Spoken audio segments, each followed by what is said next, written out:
I hope everybody's doing well. I thought I would take the opportunity today to go live, so that's what I'm going to do.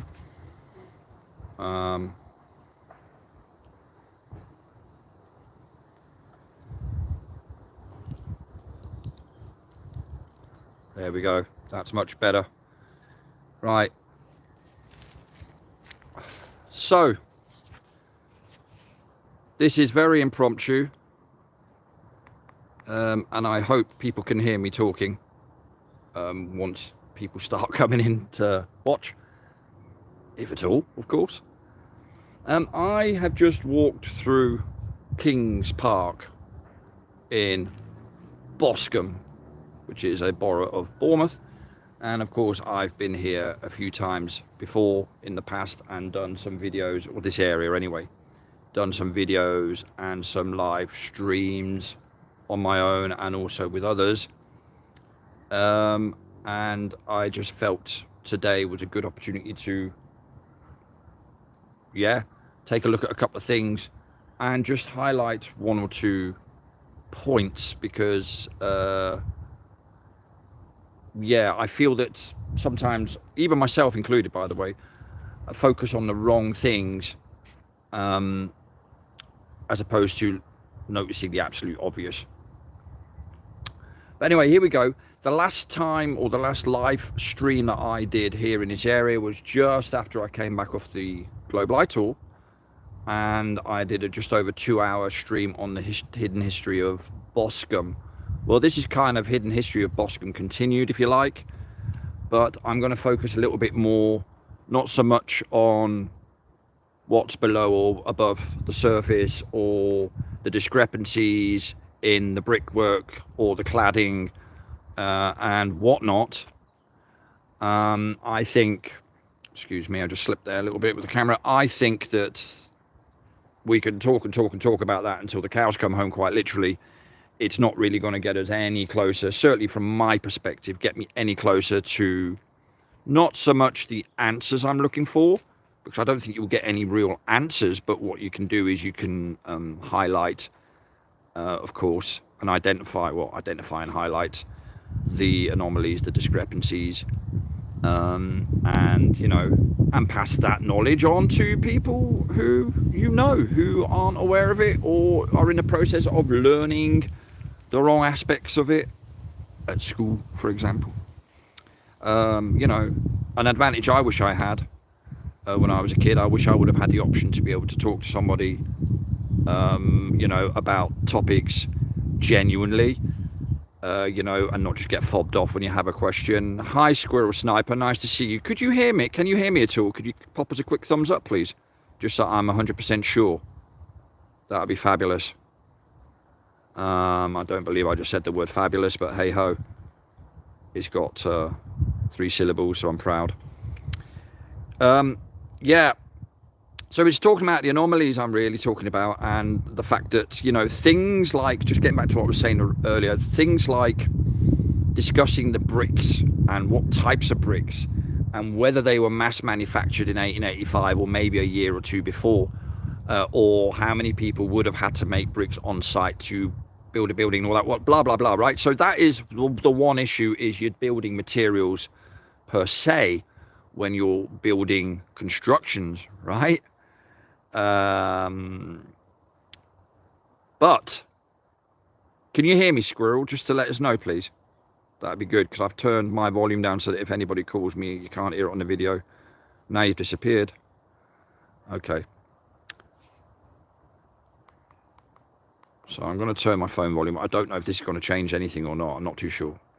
Anyway, so the bricks and everything else, and the materials and stuff like that, that is one thing to look at. But one thing that I think isn't talked about enough, and it's something I mentioned to Trinity 4 on a podcast we did together on the Where It's At channel a few months ago. And I tried to emphasize the idea that the logistics would have been a real problem, right? Now, yes, people touch on the topic a bit like they touch on the topic of cashless society when they're talking about bigger issues, right? But I don't feel that it gets emphasized enough, because really it gives the game away right there without real scrutiny. You don't even have to look that deeply. You just use your discernment, and it falls apart totally.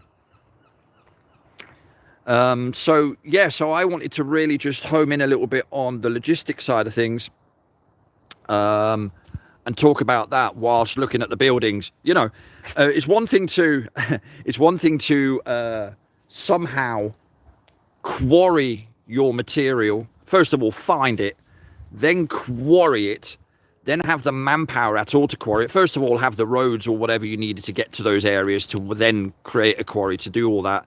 To bring up the materials, identify what materials you need, etc., etc., etc. That process, before you even start with, bricklaying it, as it were, is immense. It's an immense, extremely complicated. It can be complicated, certainly multifaceted, and time-consuming, and also a costly process. Never mind the manpower that you're talking about as well in that process, right? So, the point I'm making really is that where I personally wasn't looking so much, there's your namesake just run across my path there, squirrel. It's something I'm not looking at correctly. And I can get myself in a tangle and look at buildings and go cladding, cladding, cladding. Well, yeah, we've identified that. We've identified that they've clad over old buildings and said that the cladding was done, let's say, for example, in 1880 or 1904 or whatever the date they fancy stamping on the wall that they may have drawn straws on the night before in their local lodge, right? But what about the logistics? What about the logistics? Now, I'll give you a kind of a real life example. When I did a scholarship many years ago when I left college, it was partly logistics that I had to work in, right? So it was all sorts. It covered everything from purchasing to accountancy to logistics to transportation, all sorts. I know transportation is kind of part of logistics, but it's a subtopic, transport. Again, you'd have to then subcategorize that, because you're talking about what sort of transport do you need? What sizes of transport do you need? What transport carries what? You need transport to carry manpower. You need transport to carry your tools, your equipment, your machinery. You need transport to carry the newfound materials that you've just quarried with your bare hands at the bottom of a river somewhere that you've never knew existed, etc., etc., etc. So there are a lot of things there that, if you talk about logistical processes, that just simply don't add up with the old buildings that we see around us. It can't have been possible. That is simple. Now, just because it says it in black and white in a history book does not make it fact. Just because somebody wearing a suit and tie on your TV set is telling you something doesn't make it fact. Just because there's a famous author who's passed comment on something and that then aligns itself with the narrative or the consensus doesn't make it fact. Your own observations and your own scrutiny and your own discernment is always what's required in these moments with things like this. Now, you can use the history books as a bit of a guideline to basically pull it apart, but apart from that, that's about as far as you should really be going in terms of history books, right? Because we know, and the last 2 or 3 years surely have told us that nothing is to be trusted that's of a mainstream origin. And when I say mainstream, I mean invoked into existence from the very, very, very highest levels. And when I say highest levels, I'm talking well above politicians. I'm talking about above bank level and economic structures. I'm talking about the people who make the decisions that,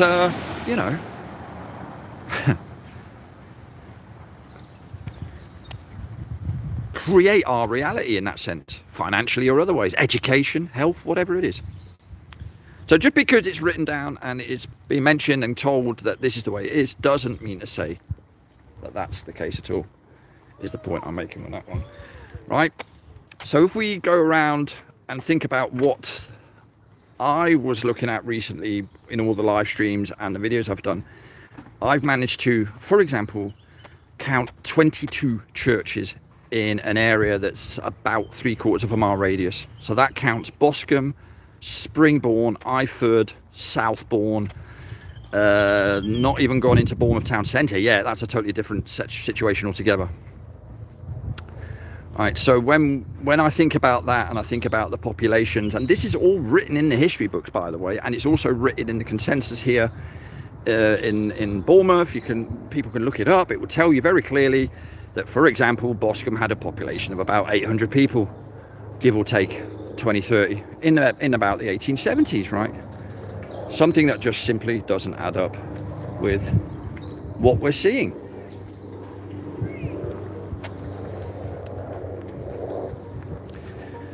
But anyway, I lost my thread there because I was going to talk about something else. Oh yes, right. So when I was doing my scholarship over in Germany, it was with a chemical company, a German chemical giant actually, called Hoechst AG to be precise, or Hoechst AG as the Germans will call it, which is an Aktiengesellschaft. Aktien are shares in English. And they were one of the major companies that formed an organisation in Germany in a time called IG Farben, or IG Farben, as the Germans would call it. They came to prominence, certainly through the history books, via World War II.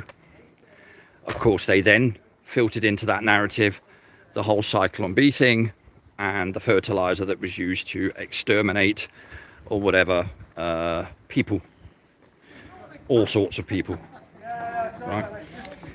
Again, that's to the best of my knowledge. Now, I have German family. I am half German myself. I have German, all right, my German grandparents have passed, but yeah, I have German family who fought in the war on the German side, just like I have British family that fought in the war on the British side. And no doubt I have some French ancestry as well that fought in a war or two, right? But the point I'm making, getting back to I'm going off on tangent again, but getting back to the company thing, one of the things I learned pretty quickly when I was going in for it was basically to train up to become an industrial sales management or manager, if you like, right? But it became very clear to me very quickly how much is involved when you're trying to, let's say, run an effective business. Now, if we think about, let's say, a chemical company, all right, they produce chemicals and such like, but they also have to buy stuff to be able to produce chemicals, right? So they don't just sell, they don't just simply make a chemical and then sell it on and that's it, and then you get rich and big and whatever. No, it's always a two-way thing, right? So in order for me to produce a chemical, I need the machinery to do it. I need the manpower to do it. I need the know-how to do it, the expertise, the qualifications, whatever, all that sort of stuff. There are many things that need to be considered. Then you've got the cost factor, and then you've got other things to factor in as well. Now the same goes, if we want to translate that thought, right, the same goes for big builders. Come on, mate, stop smiling and drive your car. There's a good lad. Yeah, if you're looking at the buildings and all the rest of it here, or anywhere else in the world for that matter, where we struggle to actually find a satisfactory answer, let's bear that in mind. Let's bear that I've just said in mind, right? What do you need to build a big building? Right, let's keep it simple. Well, you'd start with, first of all, the demand for that building, right? So you'd need to have to build the building in the first place. So who gives off that contract? Where does that come from? Who says, right, We have an 800 people population. We need 22 churches. Who says that? Now, I've had people who have argued with me, for example, or discussed this topic with me, and they justified the amount of buildings by saying, well, there were lots of different religions, or there were lots of different kind of, well, and? What's that got to do with anything? You still need the manpower to build stuff. You still need the technical capabilities. You still need the machinery. You still need the, you know, you need to be able to house your workforce, and etc., etc., feed them, clothe them, and all that. Well, that's not, you know, that's not something that we may or may not leave out of the process. That's something that is a requirement. It's a prerequisite.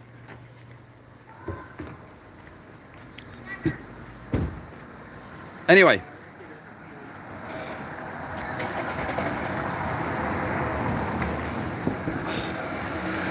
Hi Jim, how's it going, mate? I'm just checking my the chat because I'm just walking down this road here with a stick in one hand. I'll be using it in a minute, not to whack anybody, but to point things out.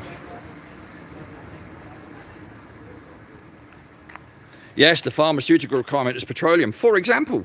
And back in the day, the requirement to do anything here was limestone. It was used, for example, for the manufacturing of steel and iron.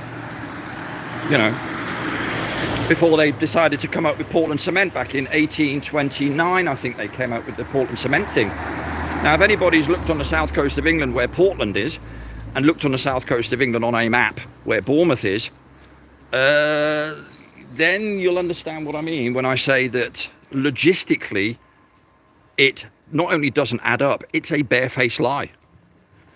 It's a barefaced lie, right? And I will stand my ground on that one forever. It doesn't, anything else does not make sense. It's simple as that. Right? Now, I've come up with a couple of theories and stuff that one or two people aren't happy with because it brings into question their religious beliefs, which is fair dues. Not fair dues that I'm bringing into question their beliefs. What I mean is it's fair dues that people have an opinion on topics, and just like I have to accept that people believe in this God, that God, or the other, well, so that should be reciprocated as long as people are civil with each other and understand that, you know, I have an opinion that's not agnostic. It's nothing to do with that. It's to do with actually questioning the total historical timeline based on the research we've done and based on basically using a bit of discernment, like I said, and common sense, right? Right, so I'm going to walk down this road that's called Christchurch Road, and we're going to go to Folkestone train station. In fact, we're going to walk past Folkestone train station, and I want to take you to a church called St. James's Church. We're going to have a look at St. James's Church. I'm going to point a few things out, and then we're going to go round from St. James's Church round to Folkestone train station, which is the next train station to Bournemouth train station. Yeah, and then we'll take it from there and we'll just have a little chat. While I'm actually talking about what we're going to do, I'd like to also announce that this Friday, so in 2 days' time, I shall be doing a live stream from Christchurch, because I will be looking at the Priory and I'll be looking at the ruins in more detail. I did do a short video there a few months back when I was there with Paul and Darina, but I'd like to go there again, this time with that in mind, whereas last time it was more spontaneous. But this time with that in mind, I'll do a little bit of note taking perhaps beforehand, so I've got a few sums and figures in my brain, because of course, as those who know me know, I have the memory span of a goldfish, which allegedly is 3 seconds. Like I say, how on earth do they ever work that out? See, lots of tangents. Anyway, right, so we're going to go down here. See, I'm armed with a stick. I got a few funny looks earlier when I was walking around holding this. So, I hope I'm not walking through an area that has a stick whacking fetish or something.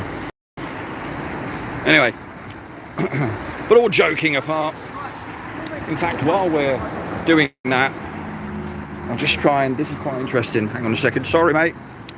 Thank you. Yeah, eyes in the back of your head. Where was that road? Can't remember now. Anyway.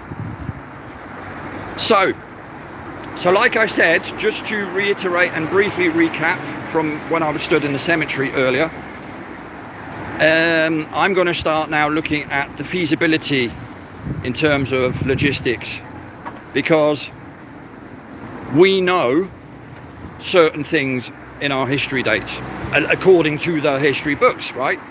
So we know that Neil Armstrong landed on the moon, right? You know where I'm going with this. So the same thing applies, right? Now the church I'm going to take you to, first and foremost, is a church that, you know, we have to bear this in mind, that was allegedly built. I did make a couple of notes. I haven't got this all in my memory, but I did make a couple of notes, so bear with me. St. James's Church, right? This was built in 1858 in March, and it was completed in December of 1858.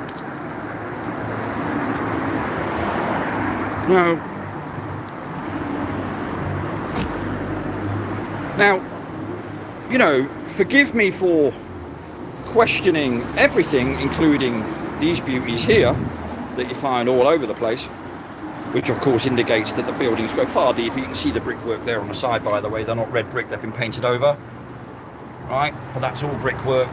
That is a window, obviously, and there'll be concrete across there. We'll go far deeper down, as we know, as we've seen all around Bournemouth and this whole region. And we're only literally a 10-minute walk maximum from the coastline. And as I was told a few weeks ago by somebody, the coastline here in the UK is eroding. Again, another myth, right? Anyway, right, getting back to what we're saying.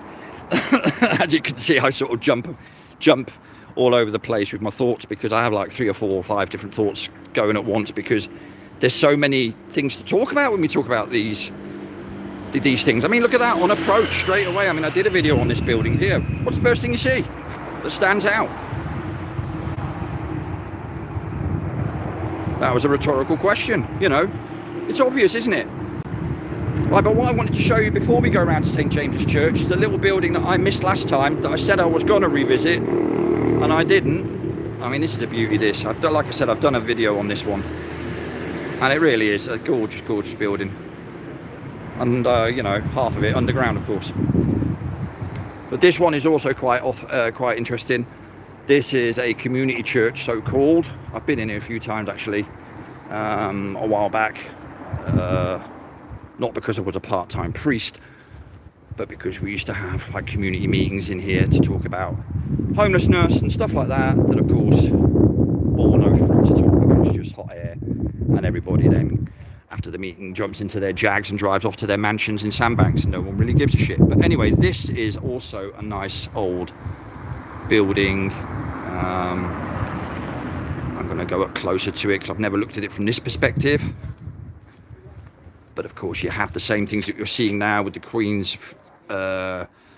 thing that's going on. A lot of things that you'll see, for example, Buckingham Palace, they emphasize the 2 pillars that are in the middle of Buckingham Palace, which replicate the double 1 in the ER emblem of Elizabeth's reign, as in Elizabeth II, symbolizes the Towers of Babel, as does this.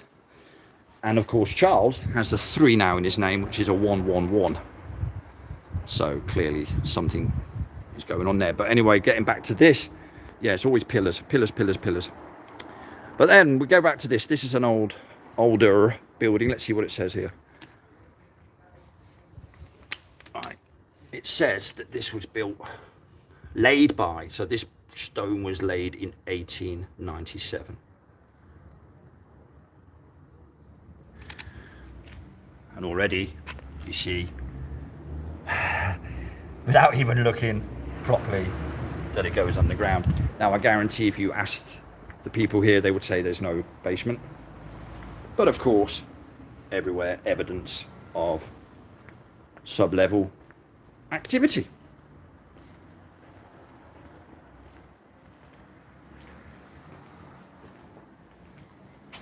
Bricks, clinkers, all sorts of stuff added on.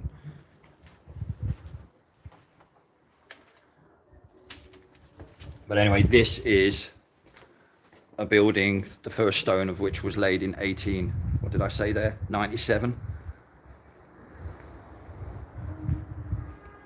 And of course, underneath that paintwork, as you can see, one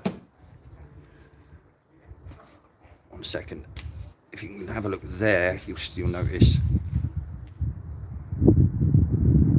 right there, brickwork, no paint, painted.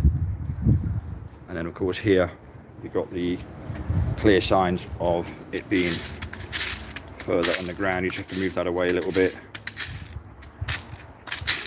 Vent systems. What do you need vents there for? What, to vent the carpet? Doubt that very much. But it's a building that's kind of fascinated me, because it always gave me the impression of being like a temple-like building. You know, the kind of images of a temple that you get, I suppose. Again, it's the pillars, isn't it? And the arches and everything else. But, you know, it's a sturdy building. It's clearly an old one. There we can see it better, in fact. I'll just nip in here and I'll show you that. Gorgeous day, by the way. It was miserable the last few days. I felt horrible yesterday. I didn't feel well at all. Today I feel I felt horrible yesterday. I didn't feel well at all.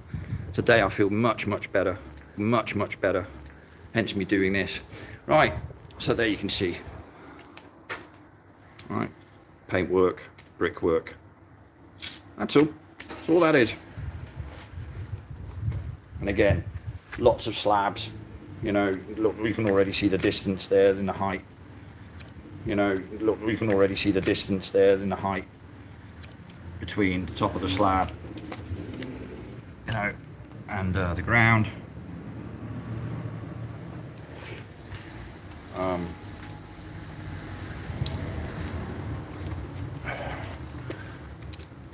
So there you have underneath. There's your paint. There's your brickwork under there. There's your layer on the top that's been painted over. And of course, these here are the giveaways.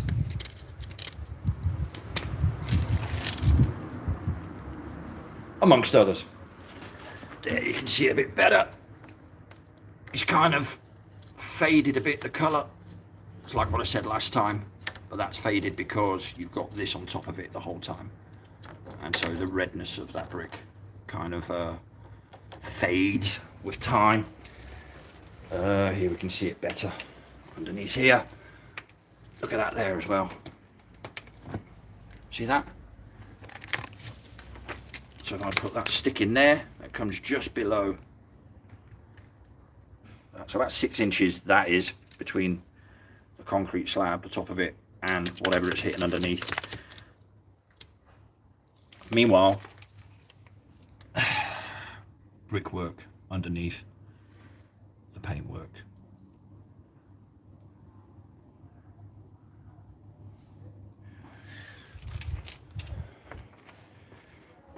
So when they say laid stone in 1897, what they're saying is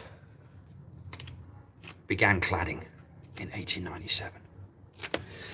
All right, but I thought I'd just bring that to you as well, because that's nice and interesting, you know, again, just to add to the buildings that are around here, the lots and lots of buildings that, you know, they just don't build like this anymore, and they haven't built like this for 100 or so years. They just haven't. You know, even in my dad's day, when he was a kid, let's say growing up in the 50s and 60s, they weren't knocking up buildings like this, were they? Of course they weren't. You know, if you're lucky you lived in the 2 up, 2 down, you had an outside toilet. And that was that. Especially in the northern cities of England, the industrial heartlands and stuff, you know, where my English side of the family come from. But there you go. This is called the Inclusive Community Church. The inclusivity, of course, being demonstrated through the rainbow colours.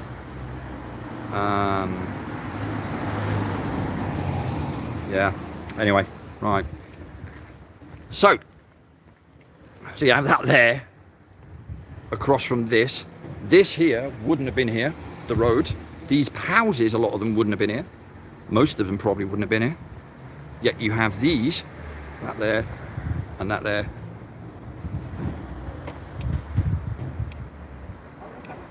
Hannington Road. Gorgeous, and they look particularly nice when the sun shines on them. Right, so I'm going to take you around. We will get to St James's Church, but it's a bit like when I used to go in the library. It doesn't happen to me now because the library is full of mainstream nonsense. But back in the day, I used to love going in libraries, and I'd end up being in there for like, you know, you'd look at one book and then you'd look at another and you'd look at another, and before you know it, you're in there for half an hour. Hours, I should say. Right, so as we walk along here, the big junction in here where that white van has just come past, with the horrific green tower in the background to the right there that they painted green to make it blend in. That road turning right, that takes you to Southbourne.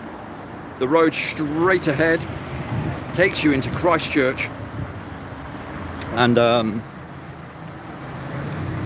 yeah, and if we went behind me 180 degrees the other way, it will take you into Bournemouth. As you see here, a lot of antique shops, vintage shops,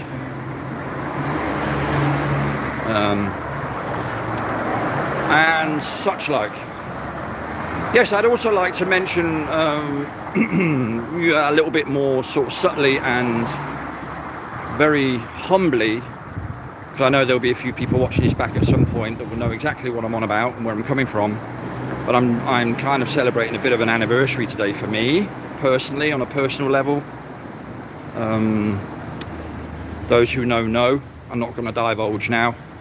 Those who don't know, you know, if you ask me nicely, privately, I'm sure I'll reveal it to you. Yeah, I used to be a zebra. No, I'm only kidding. It's something a bit much more serious than that. But yeah. So for those who know, you definitely know now. All right. So there we go. That goes to Southbourne. This now goes over the two train tracks that connect Bournemouth with the eastern way of the south coast, if you like. Two train tracks. That's in 2022.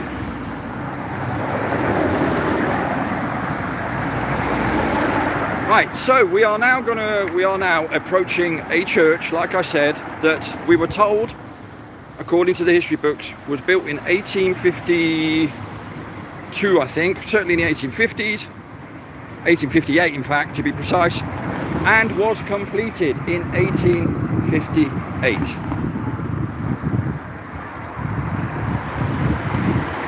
So I'm not sure how anybody can look at that official story and not question it. I don't get it. Apologies if the sound has gone a bit funny. It is just picked up a little bit with the wind. I'm sure it'll be fine again in a second. Yeah, because you know, the train tracks that we're talking about, they are key in all of this, right? And I'll mention a few facts to you in a minute once we get round to this church, and we can have a bit of a closer look at it, and I get away from all this traffic and all this hectic, because kids are finishing school, blah blah blah. So it's kind of rush hour, if you like. Rush hours.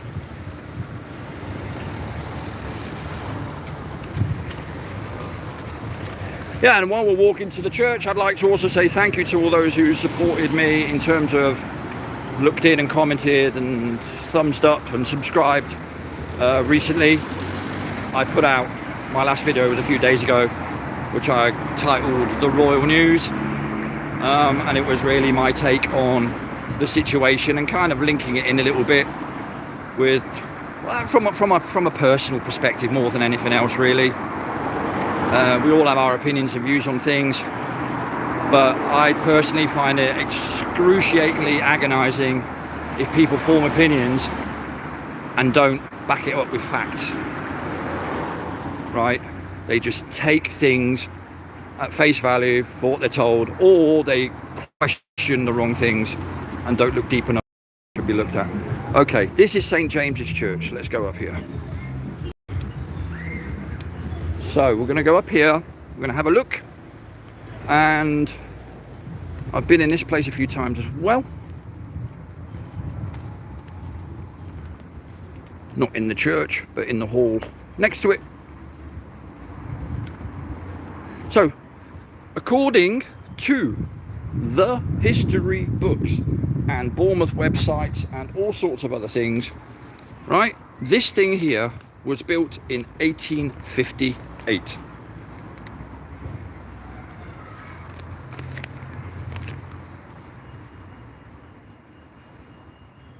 They started building it on the 9th of March 1858 and completed it, what surprise, a day before Christmas Eve on the 23rd of December 1858.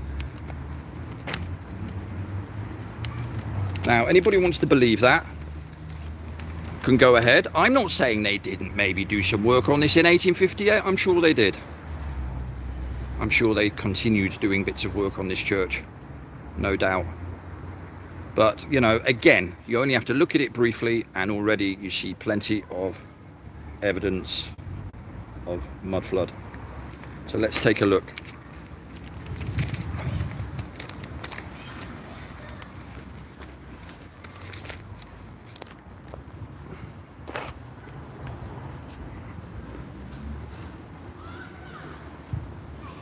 Beautiful day. The sound of kids playing footy. What we always used to do as kids, and then stay out until basically there was no light left, or until your mum called you in. Right, so here we go again. And the only reason why I'm going through this again is not because I'm revealing something you guys don't already know, but it's just to keep hammering the point home that we're seeing the same everywhere we go. Look, we can see it here, right? Notice how the ground is irregular. This is asphalt, which means that goes down many, many inches as well, because you've got lots of layers below this, and the asphalt itself consists of at least 2 inches thick, 3 inches thick at least, right? Then here, clearly evidence of mud flood. This is new. All this stuff around here, that's cladding. You can tell doesn't even look the same as anything else around it, even though the stuff around it is cladding as well, right? And again, like I say, not only does this give it away, but these drainage systems here give it away, right? This, see there, you can see the thickness of the asphalt. There's a good one. That's actually quite thin. That's quite thin. So whether they got to do that, maybe they want to next time do it properly on the books and get a decent company to do it. But anyway, yeah, right, so we got that, and then of course you've got my old favorite, which is this stuff here. Look at that. See how that comes off? You were not building buildings made of that sort of brittle material. That wasn't happening.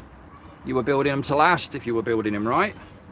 Or you change bits of it that were built to last, put things like that on, to then keep justifying going back and refurbishing it and touching it up and stuff like that. But anyway, you can see here, that's not original steps, right? So they've obviously raised the floor level. Let's go around the side. Quite interesting as well.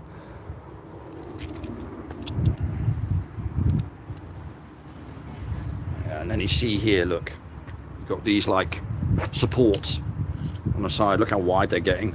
Now for a building that's not that huge on face value, they're quite solid supports, aren't they? Right?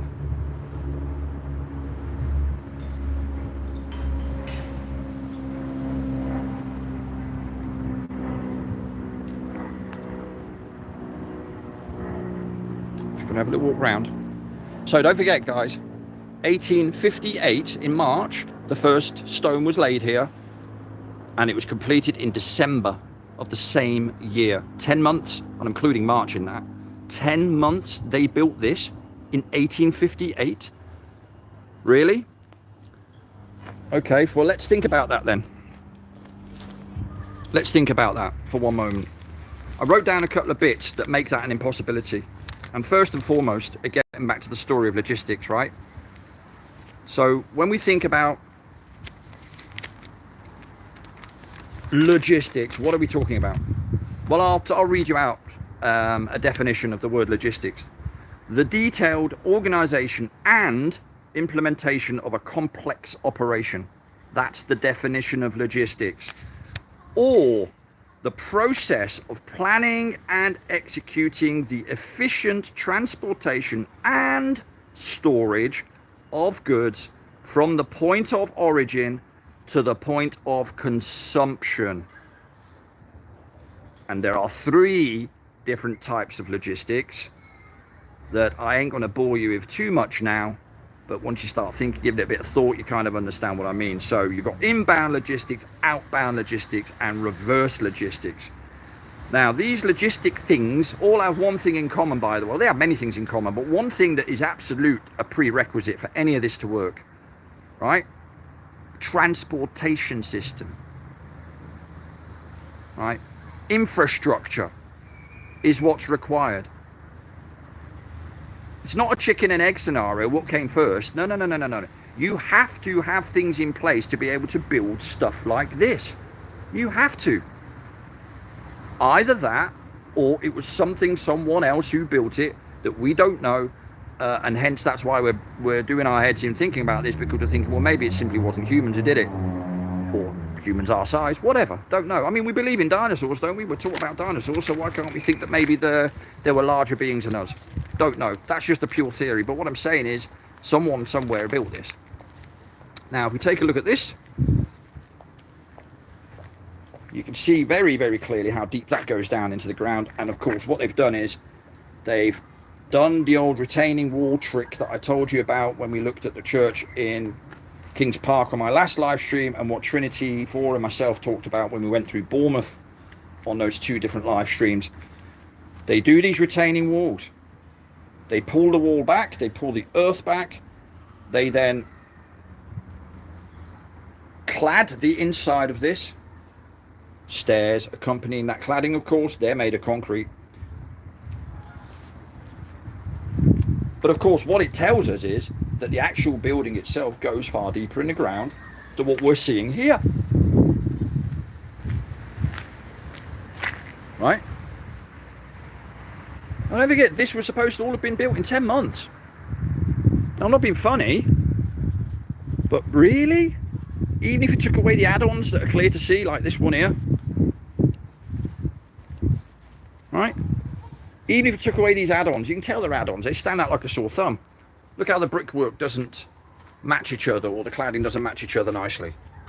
Right? It's not seamless, is it? Bricks, totally different textures, totally different cladding, totally different everything. This is an add-on. Quite clear. This here has been clad. I would suggest the original has been clad.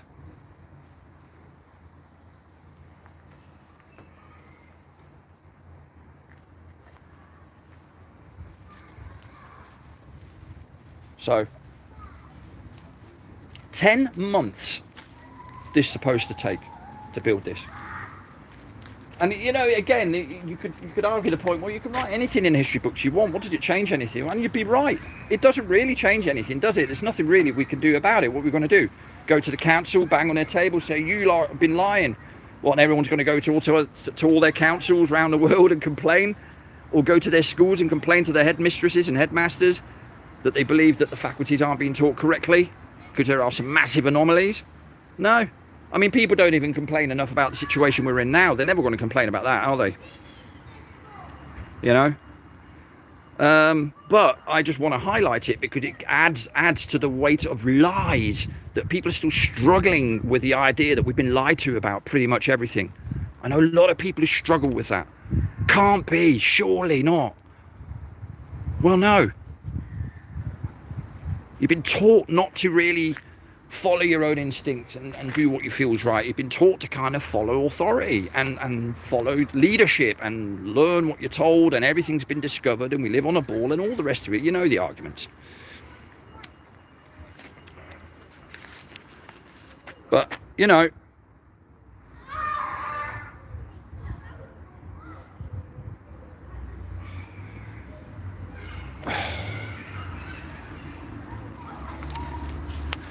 so anyway, hi to everyone in the chat, by the way. I've just noticed Nora's in there. Joe, you're in there as well. Good to see you. Unfortunately, my hands are full a little bit. I've got my stick in one hand. Look at this. Yeah. So when, you know, anyone who comes out whose face I don't like, they're going to get a good... No, they're not really. But yeah. So, you know, this is not a debate about whether the timeline fits or not. It does not. It's that simple. It doesn't, because logistically it cannot be possible. It cannot be possible. Right? We're not talking about that. It leads to bigger questions. Why the lie? Right? Look at it from this angle. That building. Forget the add-on to the left.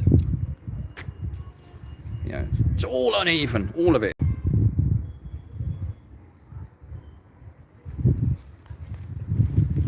Let's go around this add-on.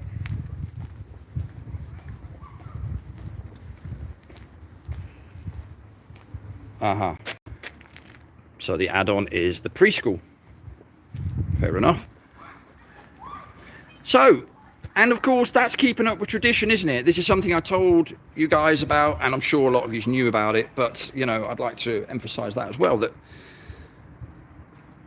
you know, education systems in general didn't happen until the 1850s, so nobody was reading and writing before the 1840s. So what were the human race doing for thousands of years? If we're to believe the history books, everything just kicks in the 1800s and we don't do anything for thousands of years? We just pluck potatoes? Is that it? Is that what we were doing?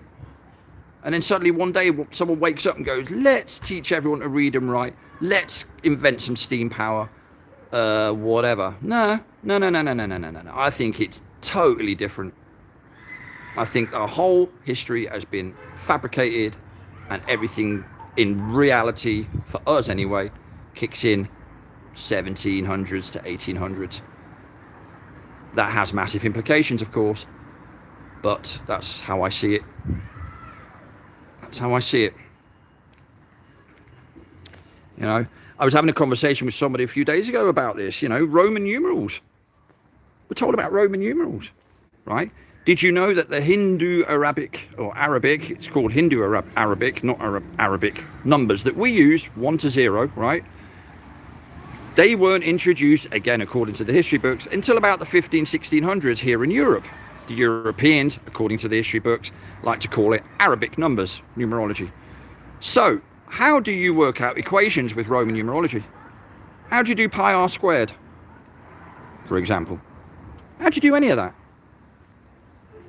So if we weren't using Arabic numbers, that's only a recent thing as well. Then you're getting a gist of where I'm going with this, right? If education doesn't kick in until the 1800s, why was I saying that? Well, because I saw a school attached to a church. And again, according to the history books, that's how education came about, with little parish schools. Little parish schools, that is how it happened, according to all of our history books. And it doesn't matter what country you look at, France, Germany, whatever country, modern day country you look at. When I say modern day, I mean what we know as countries today, right? They all have a similar background when it comes to the rollout of education, the rollout of a health system, the rollout of an economic system, etc., right?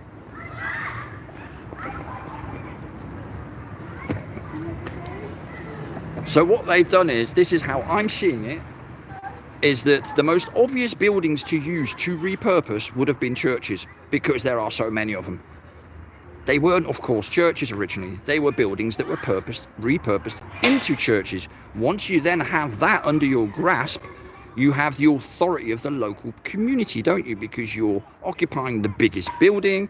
You have people who you tell your Dumbo folk are the ones in charge because they're highly educated, very powerful, whatever.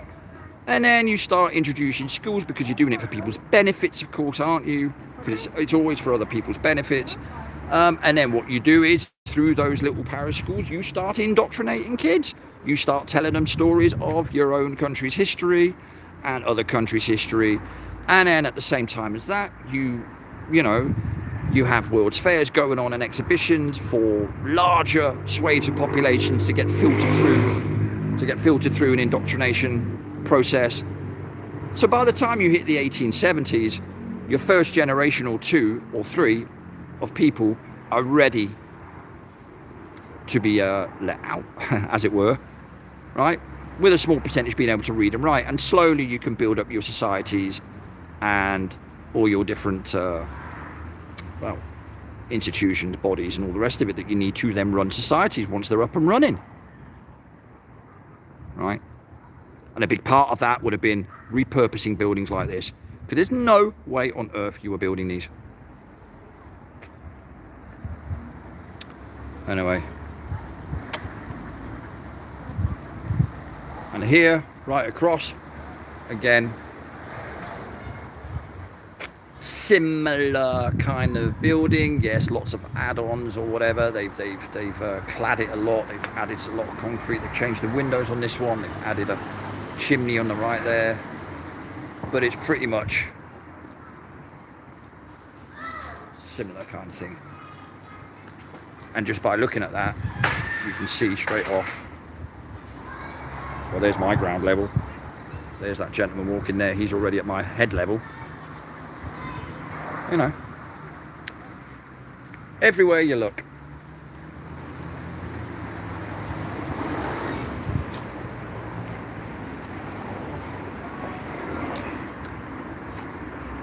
Yeah.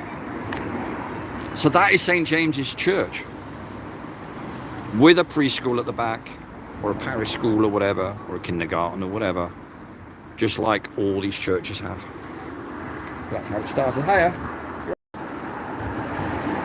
Yes, it's always funny when you're walking around here. I've got a camera on me, obviously, and I'm walking through a church grounds, and there's the odd woman sat there with a couple of kids at a table doing drawings or whatever. And of course, they're seeing this middle-aged fella walking around holding a camera with a stick in his hand. Yeah, indeed. Well, I didn't want to spend too much time there at St. James's now. You know, everyone gets the message in terms of the mud flooding and how that can't be, right? You know, we have to remember, just to hammer that point home, there's no mention of this in the history books.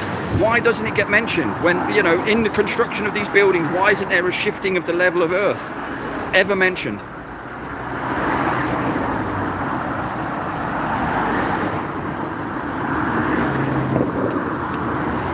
Fucking look both ways. Thank you. Excuse my language there, but that was just really bad. Honestly, it really winds me up, that does. Happens all the time. I had a friend only yesterday who happened to them just down the road here, tried to cross a road, literally tried to cross a road, and the person who was looking like they were letting them cross the road didn't bother looking in their direction at all, not once. Pulled out, nearly knocked them off. Braked just in time. It's madness. Because everybody, I don't know, they've got their own thoughts. I don't know what's going on, but they're not really, I don't know. Everyone seems to be in their own little world. Those of us who are trying to look at it from a larger, wider angle, a bigger perspective, as it were, kind of come into criticism.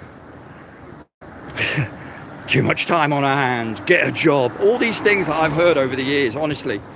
It's pathetic. How about taking some of it on board or having a look yourself? Oh, what's that I hear? You've got no time. Oh dear, well, do what my family always used to tell me. Make time. I'm pretty sure that's connected with effort, right? Yeah, anyway, moving on. Right, so here we are just going back into Boscombe, the main part of Boscombe. This is where we walked before.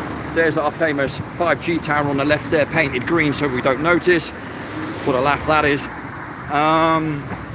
Then we had the Bell pub on the left there, which by the way is also a very, very big old building. You know, a lot of them, a lot of these buildings.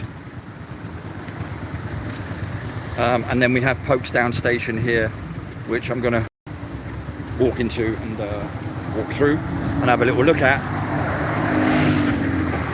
because there are one or two nice little facts surrounding our infrastructure and our transport networks of the area. Because, yeah, it doesn't add up.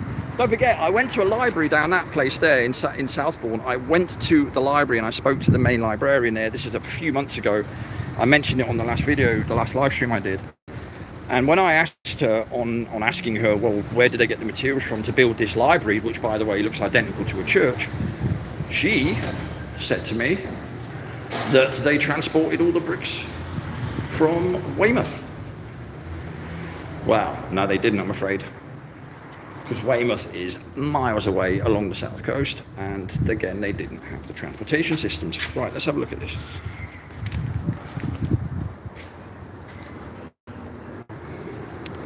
So of course you've got one of the rail bridges there right in front of me. So again, this is another interesting thing that we were taught at school many years ago. I don't know if people will remember, but when we used to be told about a guy called Isambard Kingdom Brunel, he was the guy responsible allegedly for basically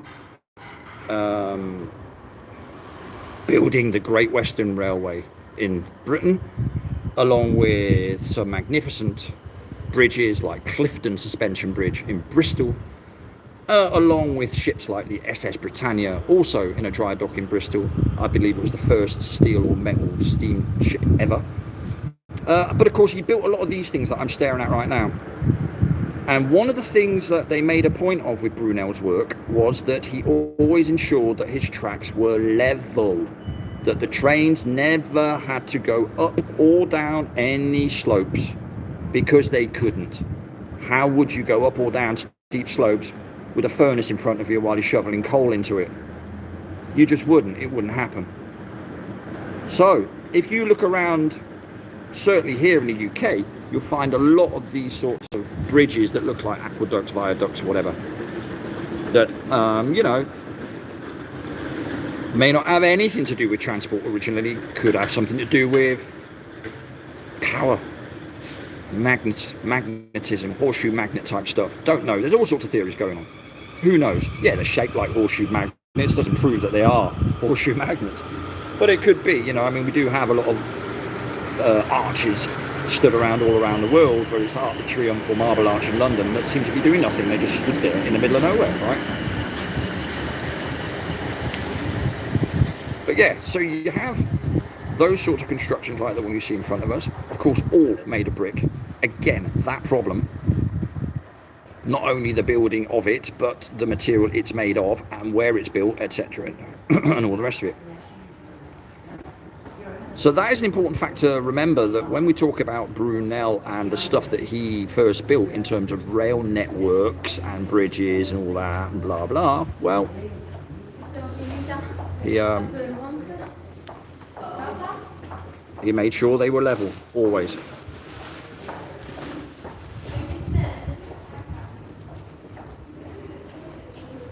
Telex, good afternoon, I should say to you, my man. How you doing?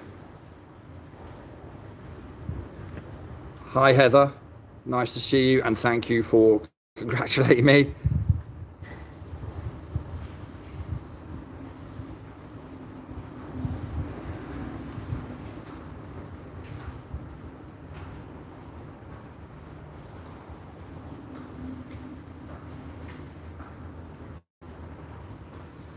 So I'm just looking a little bit at the comments just to see who's been in there.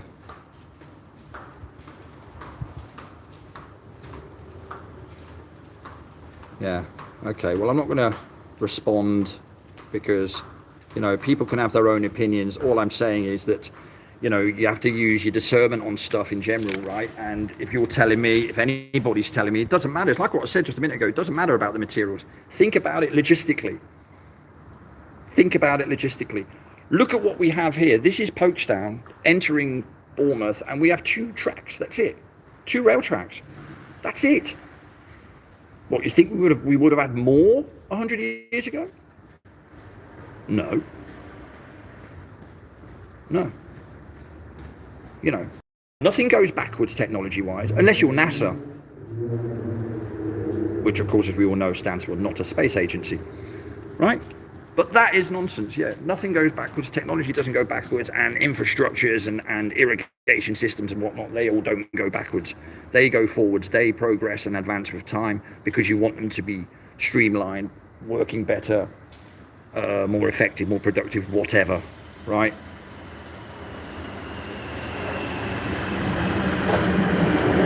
So,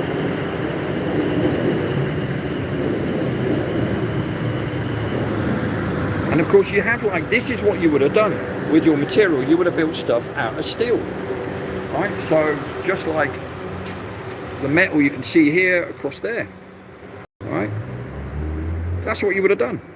That's what you use the limestone for. That's what the Victorians were famous for building things made of that. Or, as you got it right here in front of us, that as well. Not that. That's been attributed to an era and to people, not built by them. Maybe refurbished, like I said, or touched up, but nothing more than that. Again, logistically would not have been possible. How can you build your stuff that ends up your logistical framework? How'd you do that?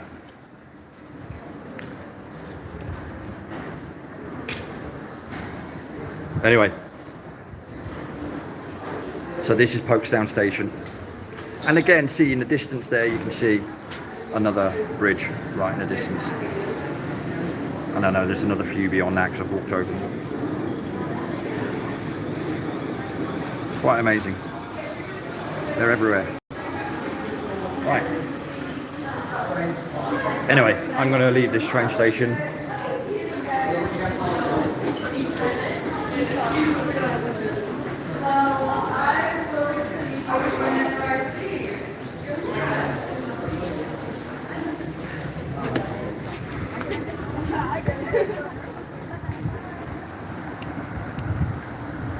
It's funny, isn't it? People can carry a body cam, and yet if you're walking past them filming, they don't like it. Like in a shopping centre, everyone's happy there, the owners of their shops and stuff, that you're getting filmed walking through it. They've got cameras literally in every corner, nook and cranny, and yet you get your phone out and film something for 2 minutes, and before you know it, there's a security guard asking you what you're filming. You know, and it's like what I've been saying the whole time, you know, this whole world is upside down. What's wrong is right, perceived as, and what's right is perceived as wrong. It's mental. And so it manifests in people's everyday behaviours.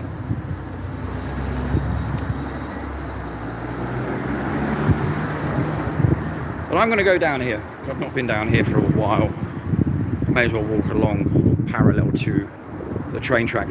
And I hope that's not too windy again. I've just got wind in my face, and I can imagine it sounds a bit noisy. Yeah, so, you know, I mean, I don't really talk about it in an ultra scripted fashion, as you've gathered. I'm kind of all over the place when I do talking, because I've got lots of different thoughts in my mind, and I'm looking left and right while we're walking, and this, that, and the other. Maybe I need to calm down a little bit around it all, but I do get sort of quite motivated and excited about it because there's always something to look at. And I also know that there's always people who I kind of know and like that join me and watch it either right now or at a later date. So that's quite nice to know as well. Yeah. And here we go. You know, bricks, bricks, bricks, as far as the eye can see. And then again, you have this shape that, you know, gets used for chapels and stuff like that gable shape, you know. So this could just as well be the front of a church, but they haven't used this one as the front of a church this time. They've used this one as warehousing. Right? They may have even built this. Yeah, I'm sure. You know, if you've got your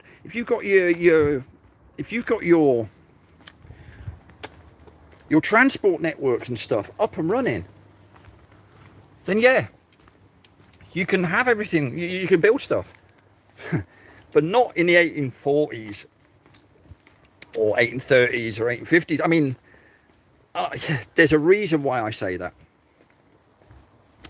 and that is that, you know, when we talk about the train network, we have to remember one thing. The train network here in the UK was up and running. Well, the first railway line in the world was built in 1825, right? 1825. And it was from Stockton to Darlington, right? Now, the problem is it was made of parallel timber rails. So it wasn't even the origins of the UK rail network or anything like that. It was literally parallel timber rails in 1825, one line, that was it. And it was used for coal. It's the industrial heartland, Darlington. Anyone's been there, they'll know. Beautiful area as well, though. Right? Passengers at that time used horse-drawn carriages. Now, that is according, when you look properly, to the history books. It doesn't tell you about Stevenson. It tells you about Richard Trevithick and the fact that he started it all, and that they were wooden tracks, not even metal. Well, they can't have been metal. How would they have built them? How do you made metal? You would have need furnaces, factories, all that. How are you going to do that? When did that all start? Who did that first? You know? So just bearing in mind the logistical impossibility of the rail network wouldn't have been in use in the 1820s. It wouldn't have been up and running in the 1830s. It takes a while to build. It's that simple. You know?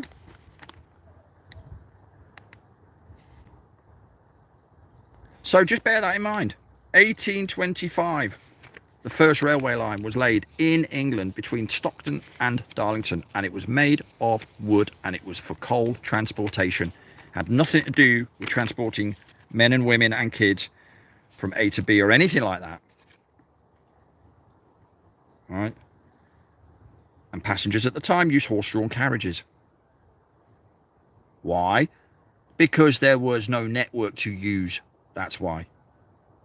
Or what they did have ready to go, they had to make sure that it was let out slowly, drip-wise, so as not to reveal the fact that the technology, for example, already existed. Right? Because let's face it, the inventing of wooden train tracks to then building fleets of steel locomotives, that's a big jump. You don't do that in a year or two. It takes a long time. But, you know, that's why I know that the buildings that were told when they were built and everything else are a sheer impossibility. There we have it. Food for thought. Food for thought. So I'm going to continue walking down this little alleyway here and come out the other end. And what I'm going to do is I'm going to, yeah, treat myself, I think, to a coffee or something. I just fancy one. In the country of tea. Oh no, that was India, wasn't it? Or China? Oh dear. Dear, oh dear. Don't get me started. Hilarious. Hey, Tapper, how's it going, man? Good to see you, my friend. 2222. Nice to see you, man. Yeah, Tapper, I was going to let you know that I was going live, and to be honest with you, it kind of ended up a little bit spontaneous, because I did think to myself, oh, I'm going to get really professional around this and let all my people know, kind of thing. But of course, everyone leads busy lives, and we're all a bit spontaneous at times. And I'm, to be honest with you, right now, at the moment, I'm not up and running enough with my stuff that I would need to do so to then stick to strict times, if you know what I mean. So I'm keeping it nice and flexible at the moment. happy-go-lucky. Happy-go-lucky. Not lucky in the sense of Lucky Larry. Anyone know the story about him? If you don't, look up Larry Silverstein. Or is it Silverstein? Can never make the minds up, can they, with the old Stein and Steen, which, by the way, means stone in German. Oh, right. Yeah. And I've also decided to christen my gollywog who's in my windows, in my videos from now on, as Larry. I keep saying he's happy as Larry. Well, he's sick of me saying I'm happy as Larry. So I've decided to keep him happy. I'll just call him Larry. So that is it from now on. So you heard it here first.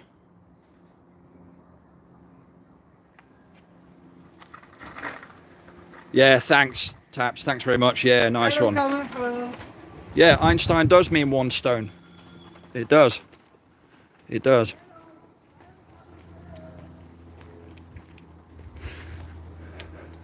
It does, definitely.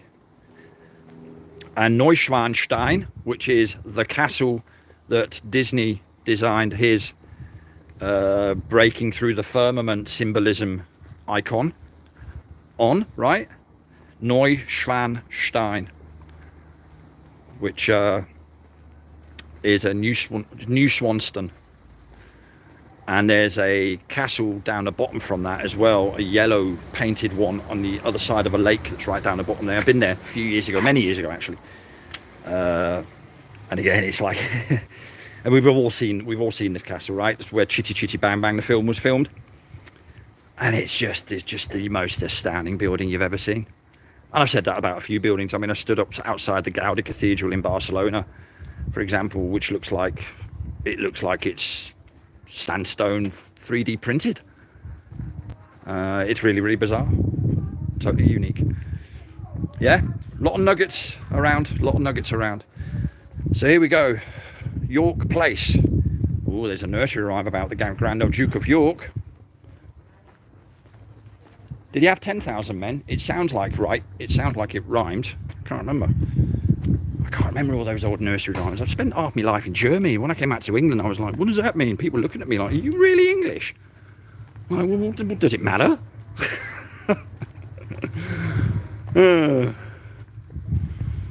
And every now and then you'll see a nice old car like this one here. Look at that. It's a nice one, isn't it? Eh?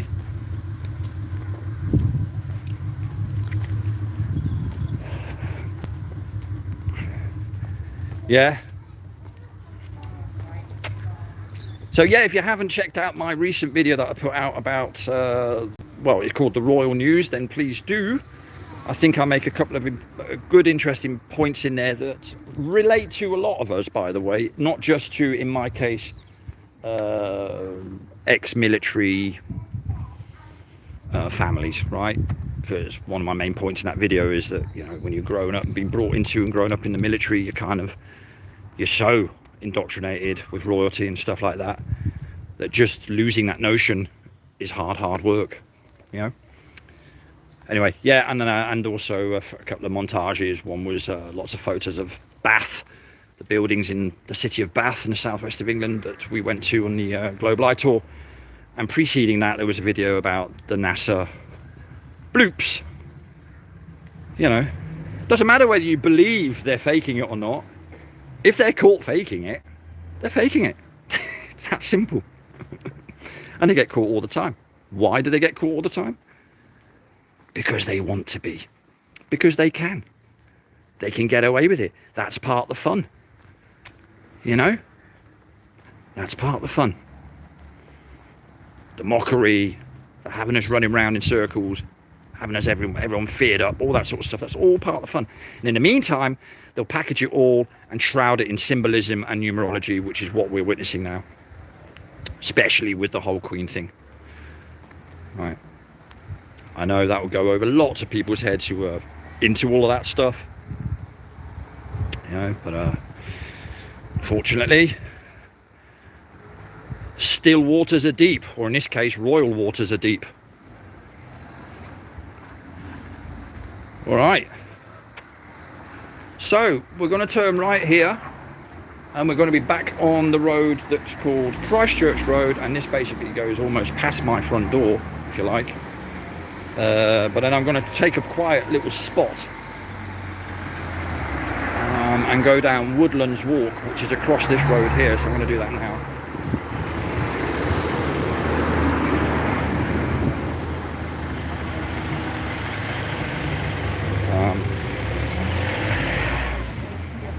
Beautiful.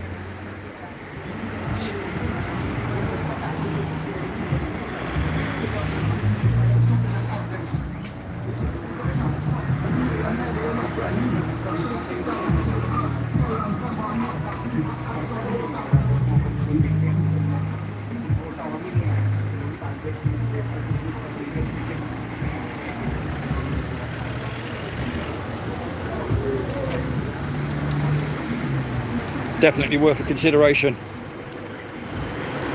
The fish and chips, that is.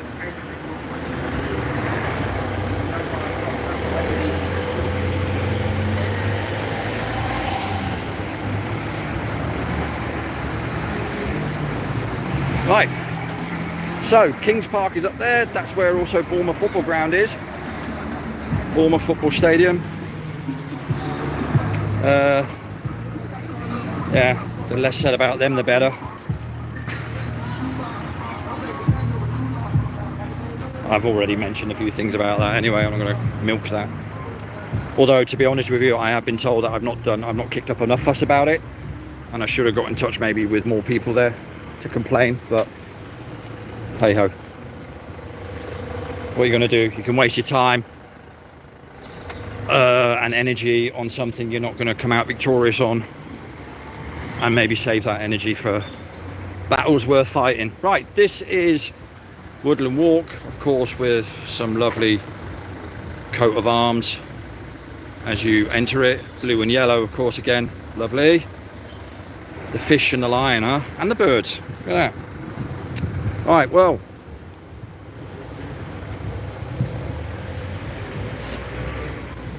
these are these little things that allegedly were built by philanthropists, if you like.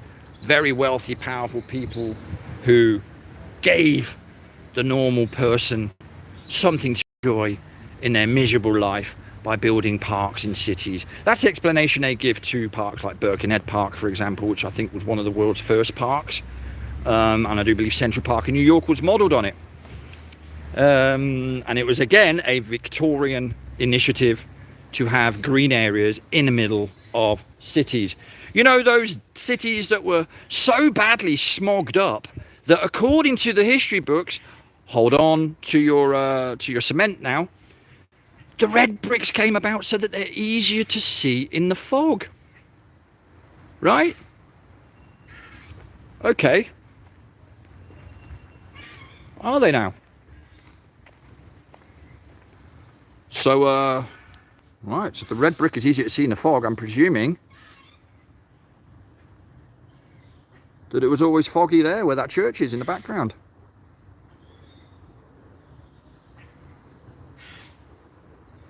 Madness. Oh, I'm just checking the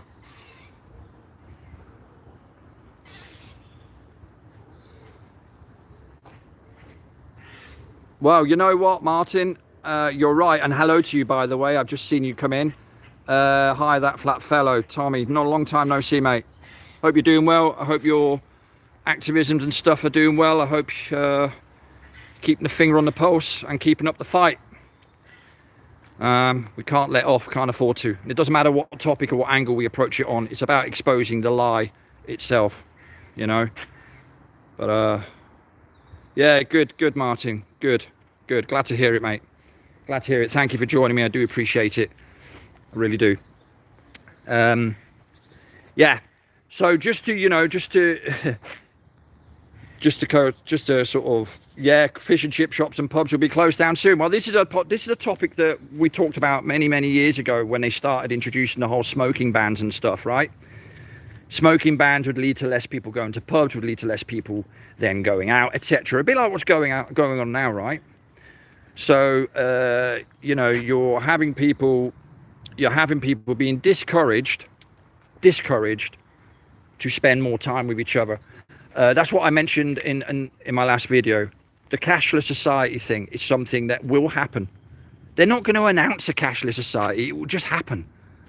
It will just happen.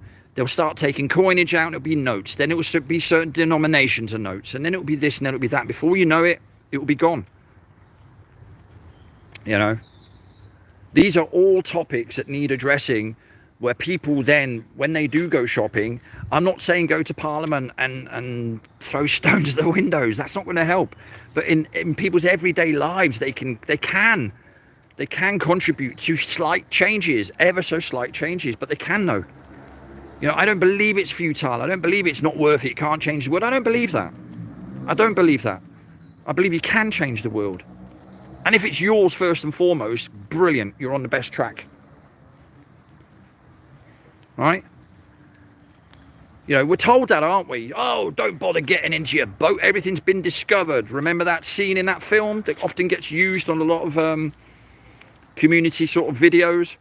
You know, where they're sitting there and the teacher said, oh, you don't have to worry about that. That's already been discovered. No, that's what they want you to think. That's what they want you to think. Don't ask me who they are. But that is what it is, right?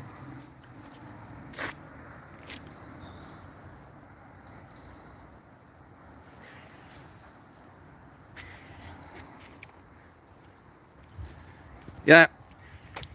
It's pubs will close.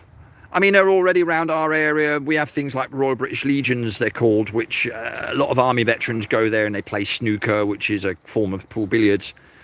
For my American friends who don't know what snooker is, that's not a problem. I'm sure there's some American stuff that I don't know about, like good food. Just kidding. I'm sure you also have good food in America. I'm sure you do. Just kidding. Just kidding. Yeah. I said that on a voice message to a friend, actually. This is a few days ago. It's concerning something totally different. And I was saying, you know, things that are, you know, synonymous with England, like late buses, bad weather, and awful food. You know. But then I've been told that the English food isn't too bad. But then when you compare it to, like, continental stuff, you go over to Europe, like Germany, France, obviously, Italy, Spain, Portugal, all that, yeah, it's a different level. Because they celebrate that communal spirit. That's why when they did, getting back to what we were talking about a minute ago, when the whole lockdown thing was all in full flow, the curfews that were introduced in Europe were introduced in areas where people like to sit out, right? It's a very Italian, French, continental thing to do, is to sit outside at a table and chairs, outside your house or outside your cafe, or on your balcony if you've got one, or on your veranda, terrace, whatever, but it's outdoor stuff. And they like to do it together. And they like to do it in big groups, in family environments. Well, you can't do that if you're limited to how many people can sit together and how far apart you can sit and how long you're allowed to be outdoors and all the rest of it, right? And that's what was happening. Now, here in this country, in the UK, that kind of history, that kind of tradition in the true sense, not tradition in the sense of your Royal Guards marching around a stupid parade square. I'm on about your real core traditions, your family value traditions. They are kind of non-existent. You know, families don't really sit together anymore and talk about the day's events and talk about upcoming stuff. Not really. Everyone's in a rush. Everyone's got to attend to their gadget and attend to their friend who desperately wants an answer right now. It can't wait 2 minutes. You know, instant gratification and all that stuff. It's a really, really sick society that we are in. And so if questioning stuff also helps my cathartic process to come to terms with this society that I'm born into through no fault of my own, then so be it. Then so be it. I'd rather do that than go to the pub every day and frustratingly get drunk.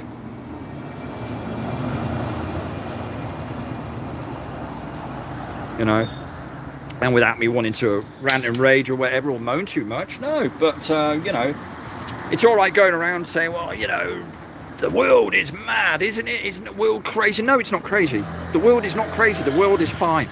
It's the humans occupying the world that have nearly said it. Right? The world is fine. The natural world doesn't worry about this, do they? You know? No, they don't. Of course not. Hey Tommy, how's it going, man? Good to see you. Nice to see you checking in, mate.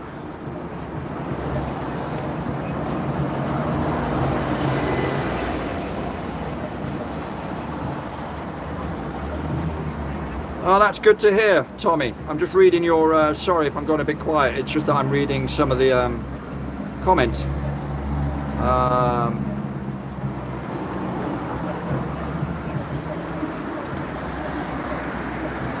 The royals don't have to pay inheritance tax, yeah. Well, that's a good one, isn't it? Because they are inherited anyway, aren't they? By the way, I wouldn't buy into too much of the lizardry stuff and stuff like that. Take all of that with a pinch of salt. Let's go with facts. Let's go with what we know, shall we? We know it cost us an arse full of money. We know that they don't really do anything in terms of their actual validity, their actual practicality. You know, they don't. What they do is the same as what these announcements do when they talk about Mars. They maintain, upkeep, and validate official narratives. So by keeping the monarchy in this country, for example, you're keeping up this whole notion that this monarchy has gone back thousands of years almost, Henry VIII and all that, which of course is total nonsense. It's nonsense, right?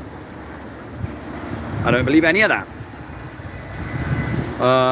So by backwriting the British history, and thus also backwriting American history, Australian history, and all the ones that are kind of connected with the United Kingdom in one way, shape or form, in terms of, again, our narrative, you know, you then have to then go about making sure you tweak all the other narratives. So North America and Australia and New Zealand, they certainly can't have just as many old buildings as Britain. We have to get rid of a lot of them, right?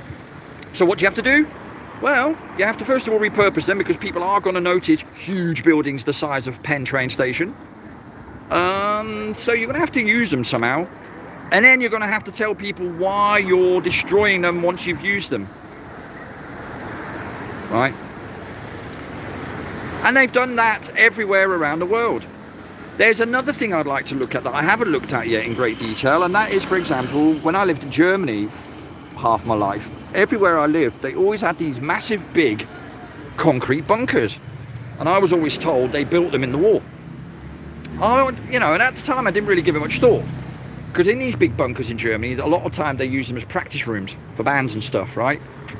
They're huge buildings. They go deep down in the ground and they stick up out of the ground, just like the water tower here in Boscombe that I did a video on. That's what they look like, but made of concrete. Now, when did they build that? And how? Where'd you get the manpower from?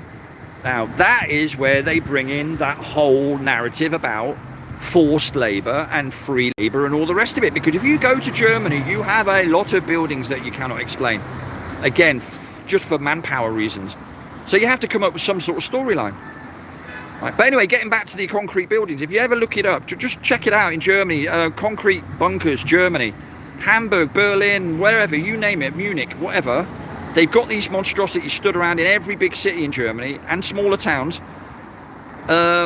What, were they expecting the Royal Navy to bomb the hell out of them? Because they just, allegedly, they built all these in the 30s, well before we knew a war was happening. There we have it though, don't we? Well before we knew. Right? But of course, in a lot of instances, in fact in all instances, the script is already written. We just find out once it's happened. It's, I'll give you an example, the Olympic ceremony opening, the opening ceremony in London in 2012. Well, we kind of know all the symbology now when we look back at it, because we know what's happened since. But at that time, didn't have a clue. I didn't know what it meant to zoom in on a Chinese looking nurse and kids dancing around in their beds, and the Ferris wheel in the background and the 5G tower in the background, and all the other nasty stuff, and Boris Johnson's puppet getting out the bed and everything else. I didn't know what that all meant. I do now. So, a lot of things that happen in real time, you're not going to know what they're happening for until a bit afterwards. And of course, that's what we're worried about is, well, what if the bit afterwards is too late for us to respond to or react to? Hence, we have a lot of speculation, because people are eager to know about the truth of what the hell it is that's going on. People want to be forewarned, forearmed and all that, right?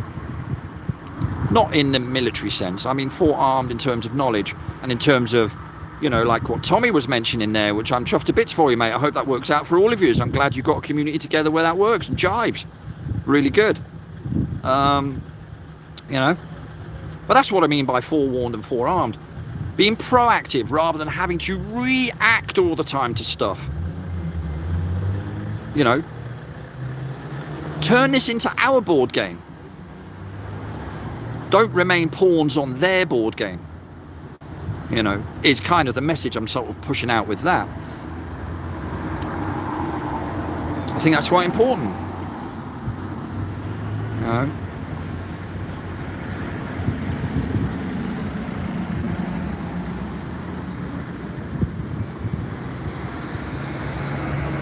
But yeah, you know, let's go around here and have a look.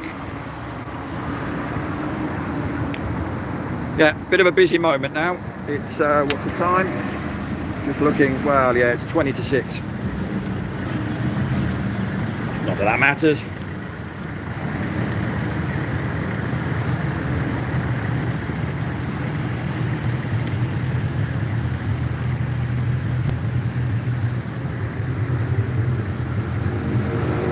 There in a bit. I need to go back there in a bit to get something, but I'm not going to walk back and forwards now. I'm walking there with a stick, piece of paper, pen, phone, sunglasses. Nah, I'll go there in a bit. I shall go home first and drop my bits and bobs off. Yeah, and there we have a signpost there in front of me saying Boscombe Pier and Beaches, which is if you're ever down this neck of the woods, not that we have many woods down here, not that woods or wood are some of the nicest beaches you'll ever be likely to find. And I've been to a lot of countries that have nice beaches, including Italy and including Spain and including the Black Sea. And Bournemouth beaches, they take some beating, I'll be honest with you. That's one thing they've done very well here. They've got good golden sandy beaches, about 9 miles worth of it. So any time, come down and check it out, because it's definitely worth it. Not in November, December though. I like to add, because it gets very uncomfortable. Including like the place I went to a couple of weeks ago. I went with a good friend, basically camping. And we went to what we call here the Jurassic Coast. Misleading or what, right? You're expected to go down there and what? Find a family of T-Rexes? But anyway, so we went down to the Jurassic Coast and we basically spent a couple of days just to get out of the town. And I wanted to clear my head a little bit and just get out of a few things really. You know, had a bit of a noisy head and stuff. There were 1 or 2 things going on with me that I was not very happy about and stuff in my life, you know, regarding, I won't go into it now, but daughter stuff, right? So anyway, we went there, and again, you know, a fascinating area, and we saw a very, very sort of remote water tower on the top of a cliff. I think they call it Clavel Tower. It's now an Airbnb. It's a round shaped tower, which they call a water tower, red bricked, on the top of a cliff. They also had there was also a little village there called Tyneham that allegedly was cleared by the military back in the day in the 1940s. Then there's also some area there that we went and visited where they allegedly used to transport gas to Paris in the 1850s off the Dorset coast. How on earth they did that, I don't know. Did they build the piping out of wood? No idea. How do you even get gas out of the ground in those days? Well, how did you do that? And all that sort of stuff. But there's a lot of stuff around there that is very interesting to look at, including the distance you can see. So we were at one spot, for example, we could see 14-15 miles because we checked it out where we were. 15 miles roughly away, we could see Portland Lighthouse. And even to the left of Portland Lighthouse, so going towards the ocean, if you looked at it from where we were stood, there's an obelisk. An odd place to build an obelisk. But yeah, check that out if you can as well. I mean, this is the sort of thing I will be doing once I'm up and running, by the way, with my equipment, is I'll be playing those video clips in on the show while I'm presenting it, as opposed to suggesting that you all go and check it out and Google it yourselves, because that's all I can do at the moment. But yeah, it's very interesting. What I also found was that when you're walking up the ridges and stuff there, to get to these very secluded areas, there's a lot of bricks and rocks sticking out of the ground, and they've used that for you to then keep your footing when you're walking up those steep pathways to get over the ridge, to get on the other side to see the cliffs. But that's very interesting. So that whole area is called the Jurassic Coast, just down the road from a place called Corfe Castle. Corfe is named after the little stream that cuts through the landscape. That's where the word Corfe comes from. And Corfe Castle, in my opinion, is a stage set that's been built on top of what it is actually concealing. Just like what I will be examining on Friday when I go to Christchurch, I will be telling or explaining exactly what I think is going on there, the difference between the not so old looking building that's actually older and the old looking stuff that made to look like ruins on the side of hills and stuff that actually aren't just on the side of hills, but they're on the top of pyramids and mounds that have been built. All right, Corfe Castle, again, another great one to look at. Check that one out as well. And, you know, I mean, the list goes on. You can go to Stonehenge and you've got all those so-called burial mounds. Well, they're all pyramids, small ones, but they're all pyramids. You know, yeah, there's loads of this stuff everywhere. And like I said, when you look at the seclusion of these areas where these people now today live and find it difficult to get round, how on earth did they do it then? How on earth did they do it then? Don't know. But yeah, check that out. The Dorset coast there, Kinmer Ridge it's called, and yeah, Swanage, all that area, it's beautiful. Absolutely gorgeous. Well worth visiting. Yeah, I should work for the bleeding Dorset Tourist Board, shouldn't I? Right, so let's walk down here then. So this is a street called Hawkwood Road, and this will take you straight into one of the side streets of Boscombe, or as I like to call it, Dodge. Yeah, but I say that with tongue-in-cheek. You know, you don't get shot walking down the street. Then again, no, I'm just kidding. But then you do get attacked with water pistols if you go on a Euro tour. Not a Euro tour, a Global Eye tour, a UK tour. As what happened to us in Cardiff when we met up with Martin Leaker and his son. Never thought I'd ever say that. Our activism got disrupted by a woman armed with a water pistol. But it happened, and the evidence and proof is there on my channel. Look it up, Flying Pigs in Cardiff. Flying monkeys, I should say. Flying pigs, well, it's all flying pigs, isn't it? Yeah, Flying Monkeys in Cardiff. Check that out if you've not seen that before. It's a few minutes long. In fact, the video cuts off a little bit too short because I'd run out of memory, I think. I had to clear a few bits off my phone. But yeah, that kind of opened my eyes. I mean, we had a few bits of that going on the Euro tour, but I didn't expect it like that. 4 people, 1 on a bike, all mashed up. Fine, fair enough. Yeah, water pistoling away messages. Water pistoling away messages that were chalking on the floor. I mean, it's absolutely stuff like that, right? And it's exactly the same kind of behaviour. You've got people who are just blocking your message. They're not interested in what you want to say. They're not. And the question is it malicious? Is there something sinister going on? Or is it born out of stupidity? Or is it a bit of a combination of both? Is it just pure cognitive dissonance?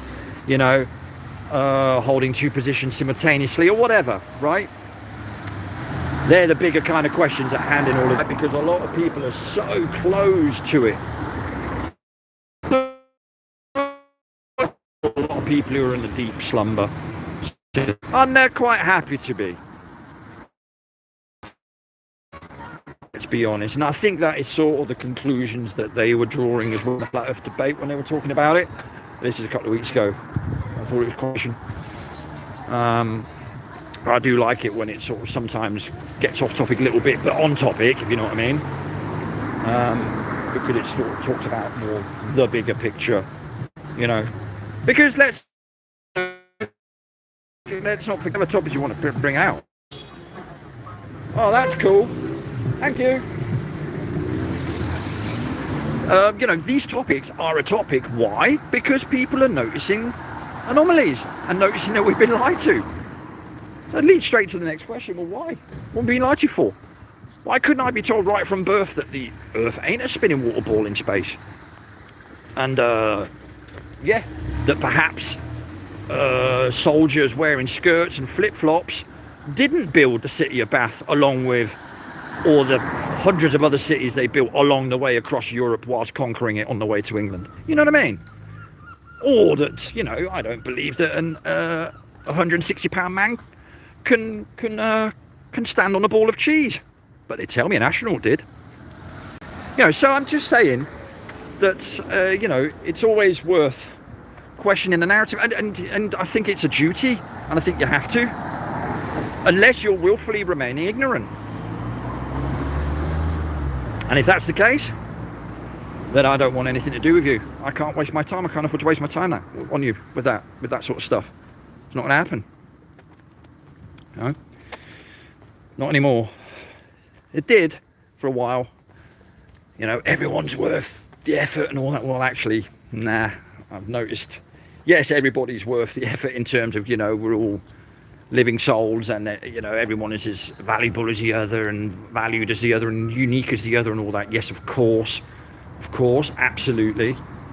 But some situations are worth just simply more investment of energy and time than other situations. Let's put it like that. And I hope that way I've not upset anybody. There we go. Pharmacy, boots. I was always confused as a kid why they never sold footwear in that place. Strange. Yeah. Right?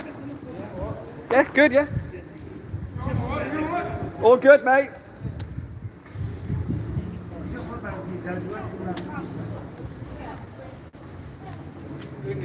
How's it doing? How's it going? All right? You good? Good to see you.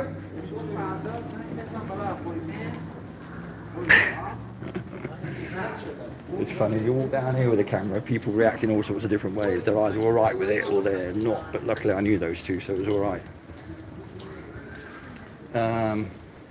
Yeah. So this is your Boscombe High Street.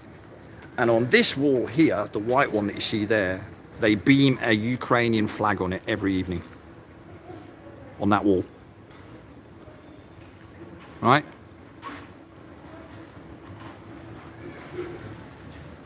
You know the blue and yellow Rothschild Foundation colours? Well, they're the ones that they beam on there.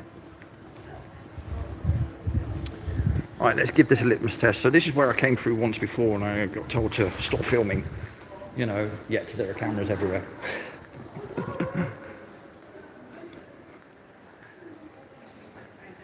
Yeah, most of these shops close at sort of 4, 5 o'clock.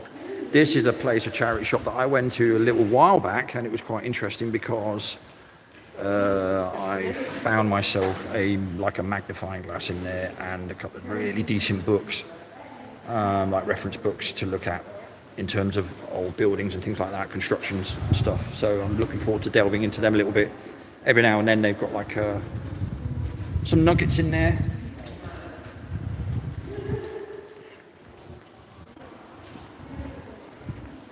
But yeah, so that's on that one. I mean, even this building, like this part here is all plastic and new, and you can kind of see that, right? But it gets interesting when we go around here. I do remember showing this this is about 2.5 years ago, 2 years ago, no, 2 years ago it was, when it was one of our days when they closed everything down, and I remember going around and filming this part of the shopping centre, which I thought was quite interesting. This part is clearly the new bit, as you can see.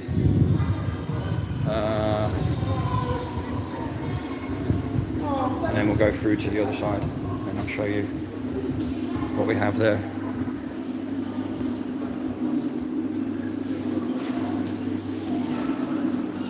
So We'll go down here. Two security guards. No one said anything. They should be able to. They shouldn't say anything. We should be able to walk through here, no problem at all, and film. You know. And by the way, any Brits out there who are watching in now, when did we exactly get asked permission for people to just put cameras up on walls and film us as we're walking along the streets? I can't remember when that happened. When did it happen? I'd like citations on that, please, when that actually happened, when that act or whatever was passed, that we are all satisfied that that's the way to go, to have a camera on every street corner to see my every movement. While we're looking for that evidence, we now can go into the other part of the Sovereign Centre, which is the old part called the Royal Arcade. This is the rear entrance. This is the back of the O2, so big bands have played here in the past. Big bands. This is the back, this is your stage entrance here. I came here with my sister a few years ago to watch Cooler Shaker, for example. But the sound system was so bad. We ended up leaving after about half an hour or something. And we ended up listening to the rest of their music at home. Anyway, right. So this is, first thing you see, of course, why wouldn't you? An obelisk. And look where the obelisk is. You'll love this. Right next to our friend, the dinosaur. And of course, while we're at it, we may as well just keep all the indoctrination topics together. So while we're doing dinosaurs, let's do this as well, shall we? And really go the whole hog and really lie to the kids about how impossible things are possible, right? Magic tricks, you know, casting spells with words and casting spells with authoritative titles like headmasters and headmistresses. Believe me, trust me, I'm a doctor, that sort of stuff, right? Deplorable, disgusting, riles my stomach, to be honest with you. Absolutely riles me, makes me very angry. Anyway, going off topic there. Right, so here we are, and as you can see here, there's a lot of metalwork which you would attribute to the Victorian era, because the Victorian era had a lot of metalwork.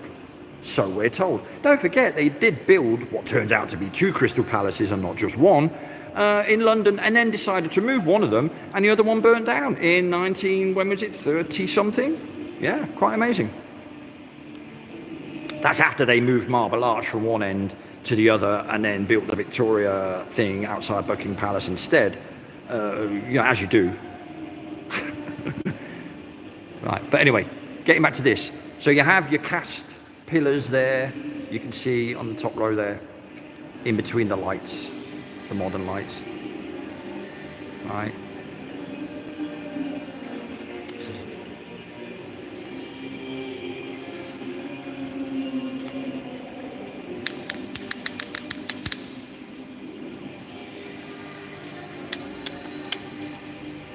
Yeah. So this is, I don't even know who is supposed to be depicted on this. I have no idea who that's even supposed to be. Don't know. Don't know. To be honest, I don't really care. So, but this is interesting, isn't it? Look at this. I've just realised. Oh, look.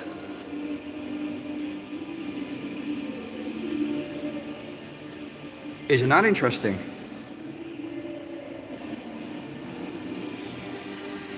That's right, Tapper. Crystal Palace burnt down in 1936. Yeah, and the funny thing about that palace thing is that they allegedly moved it first before it burned down. So my question would be, well, before you did move it, how did you build it? The place was supposed to be 3 times the size of St. Paul's Cathedral, wasn't it? Each individual Crystal Palace. And it's well, I would say it's a greenhouse, isn't it? Something like that. So who knows what they were doing in those places for you to need glass and metal framing and stuff. I don't know. Interesting though. Oh, another thing I need is a drum kit. I'm playing in a band, and I do require at some point a drum kit. Not that one, that's just for show, that's no good. You know, hit that with your stick, you'll go straight through it. But yeah. So there we go. So look at that. It's a nice old big building. It's, you know, lots going on.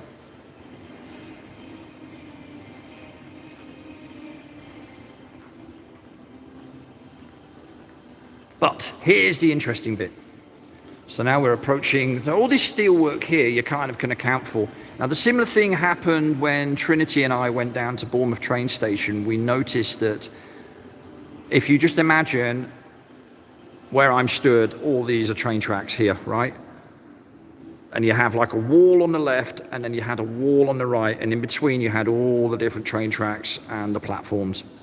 And when we took a closer look, we noticed that the walls on the left and the right, the inside of them look like the outside of a wall. And then when you took another closer look, actually both sides look like the outside, both sides of each wall. But what they did do, which is what the Victorians seem to have done a lot, was connect them up with their own work. Like they've done at St Pancras and all those big train stations, Waterloo and all that in London. You can witness it very well there. And also in Germany, if you go to big train stations like Frankfurt am Main, not Frankfurt an der Oder, but Frankfurt am Main, which is in Western Germany, or you go to Leipzig, the really big train stations, they're massive, right? Well, they've done similar things. But this is, again, you can see it here quite clearly. You know, that lot there above me, the skylight, yeah, you can add that on. You've got the technology to do so. But it's the other stuff here that interests me. That bit there, for example, right? All this brickwork, where did you get it from before your first factory wasn't up until 1885, right? To manufacture bricks. Yes, you did make bricks. I like to re-emphasize, I'm not saying bricks didn't exist until 1885. I'm saying they weren't mass produced until 1885. That is according to all of the solid history books. You can cross-reference and check them. Some will say 1880s, just to be a little bit ambiguous about it, but trust me, it's 1885, right? So anybody tells you they were building constructions that required millions of bricks, sorry? You're looking? Locking up. You're locking up. Okay, thank you. I thought you were looking up. I was doing that, probably that's why I didn't notice. Thank you. And what time do you close this place? Normally 6 o'clock? 6. All right, thank you. Just a quick question, when was this actually built? Do you know off the top of your head? Or 18, it's on the bins. Oh, it's on the bin, yeah. Is it? So if you pop back tomorrow, you'll be able to see. 18 something though. 18 something, yeah. Yeah, like all of them. All right, thank you. See you later.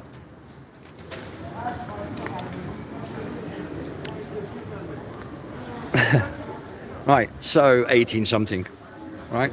So this is the outside of the Royal Arcade, which they've been working on a lot now recently. They did a lot of renovating to this thing, right? So, I mean, let's look at this. Why? What? Romeo, Juliet, they're doing a theatre piece here or what? What's going on there? Of course it's cladding. No one's saying it isn't. But look at the complexity of it. The work, the effort. I mean, it's just astounding.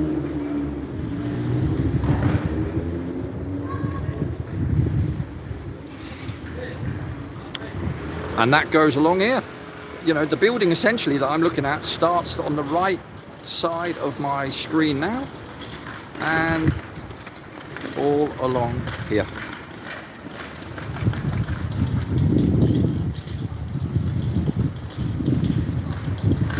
Right, so if you're looking at that, what? So if you're looking at that, that is what you're seeing. So you've got the big tall building, the long building from McDonald's on the left there, and yeah, all the way over to TSB on the right. And this is the thing that I've noticed here. They've got a lot of these long buildings that they've then changed up a little bit. They've added a few bits of gables here and there just to make it look a bit different. But in actual fact, it's all one big construction. Of course, the bottom rows of the shops, they're just your shops, aren't they? The post office and blah blah blah. But none of them are a part of the original build. They're just put on the front of it as facading, and that's it. Reused. That's what shops do. They come and go, don't they? The O2 Academy wasn't always called the O2 Academy, and it wouldn't have always been used for venues as venues for music. You know, the Victorians, if we're to believe the history books, wouldn't have built that for Led Zeppelin, right? They just wouldn't have done.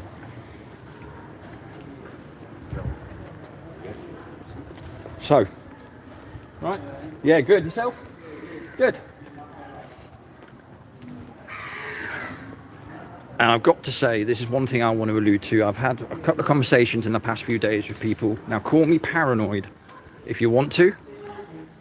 I don't mind. But I have been noticing people looking at me in a strange way. Some people, anyway, recently. It's only been the last couple of weeks, but it's happened to me on a few times. That for some reason, I seem to be getting attention of people that looking at me or whatever that I didn't expect them to or whatever.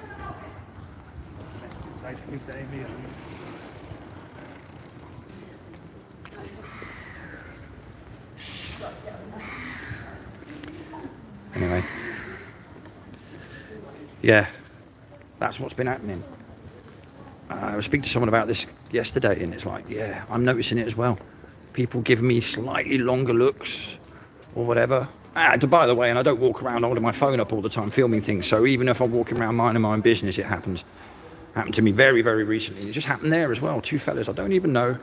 They was friendly enough, but you know, it's like, you're right. You know, what's going on? Not that I'm paranoid. I mean, I don't have any reason to be paranoid, do I? Or do I? Well, I'll tell you what. I wasn't going to, but I'm going to leave you with a story.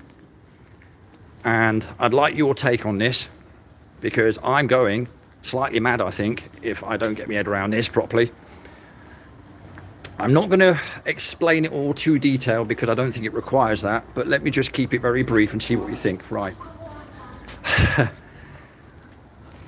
My car that I had, which is a second-hand car that I bought this year, has been clamped and has been compounded, right? Or brought to a compound by the council. Now, that can happen, things happen. But what I really struggle with at the moment, and I've had to run it past somebody because it's doing me in, and I've been thinking about it all night yesterday as well, and I couldn't really sleep, and I'm quite kind of worried about it a little bit and starting to maybe jump to conclusions or draw the wrong conclusions or whatever. But what's happened was that a week and a half ago, well, about 2 weeks ago, I came back off camping on the bank holiday Monday, and then on the Tuesday on the Monday when I came back with my friend, I said to her, I'll just show you my car quickly. So we got out of the car just so I could show her the car so she knew what I was talking about, because I've been talking about it for a while. Anyway, with my plans of doing things with it, of course, right? And anyway, so that was the Monday of bank holiday. This is a week and a half ago, 2 weeks ago yesterday, really.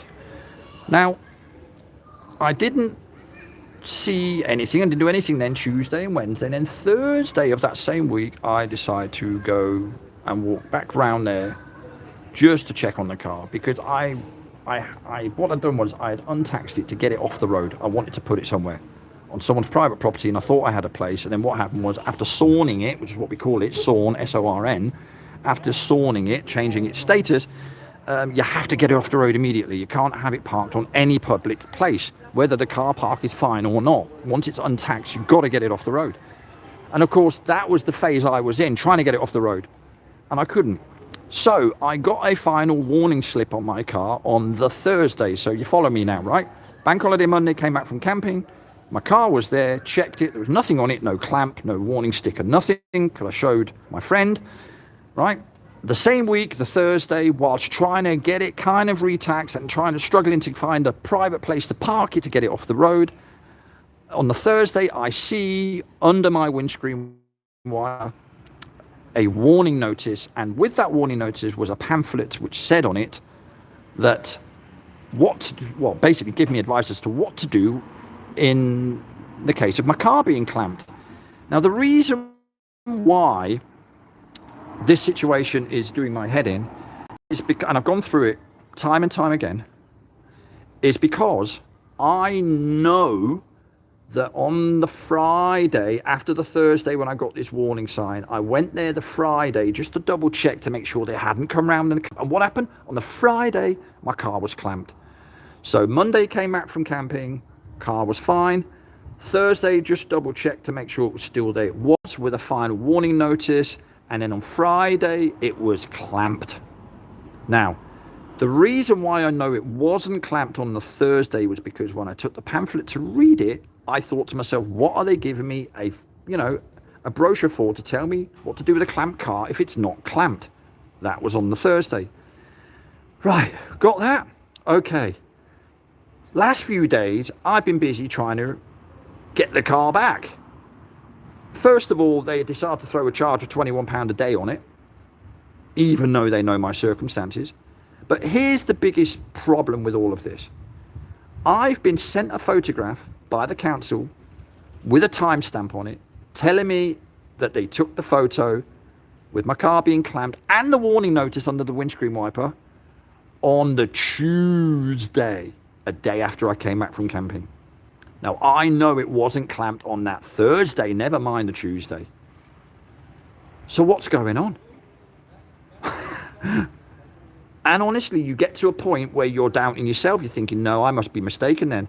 I mean, if they've got a photo with a timestamp on it, well, then they must be right, mustn't they? They have to be. Look, there's the photographic evidence. I mean, come on, we saw Neil Armstrong land on the moon. We saw it on our TVs. There's the evidence. Come on, it says it on the news, that Bill Gates is a philanthropist and so is Bono. So if it says it, well, then they're not going to lie about everything. Come on, Sven, stop being so cynical and so skeptical and questioning everything, man. Come on. I mean, what is going on? So that is, for me, baffling. So there's two elements to that. First of all, you've got the cost element, right? And then, of course, you've got the whole messing with your head element. How do you circle square that?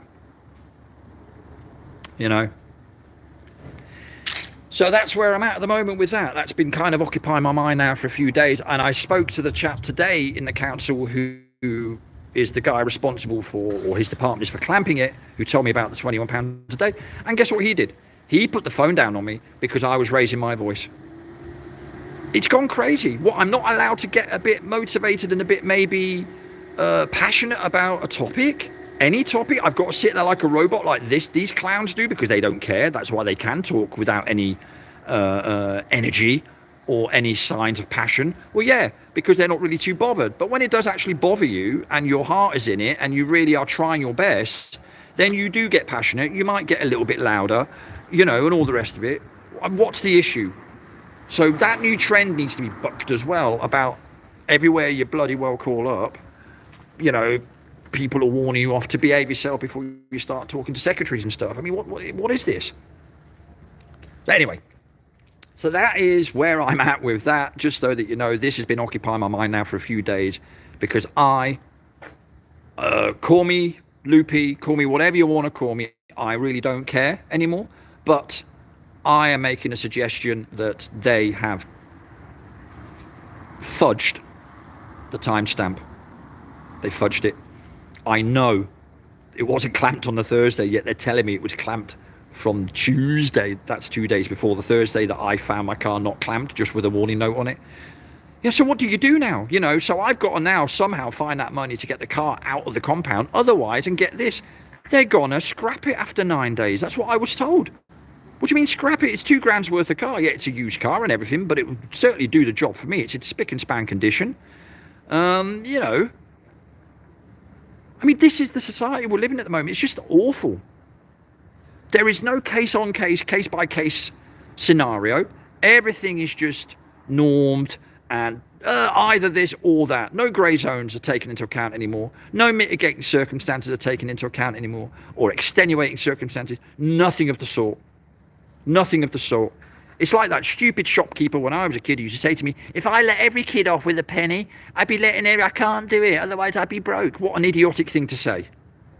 What an idiotic thing to say. Yeah. Anyway, there we go. So I needed to get that off my chest. Now I've told you guys. Now it's on tape, as it were. Not that it uses tape, my phone, because it wouldn't fit in there unless it was microscopic. Yeah, but just goes to show you. And it's ironic because there was a very, very good program on the BBC recently, and I wouldn't normally push the BBC, but they do once or twice come up with some good dramas, and there was one called The Capture, and that's what it talks about. It talks about live editing of footage. It talks about how you could look at your TV screen, see someone, and actually they're not really there. Hello, sir. How are we doing? All right? Very well. Good, good. Are you closing now? No, working for a minute, yeah. Are you? Well, I'll come in a second then, if that's all right. Oh, yeah. Yeah, nice one. That's where I'm going to go for a coffee. Oh, And that's where I'm hoping our band, hopefully at some point, can play. Hello. Hopefully can play. So, yeah. But there we go. Right. I'll get this camera off the street, otherwise people think I'm filming them.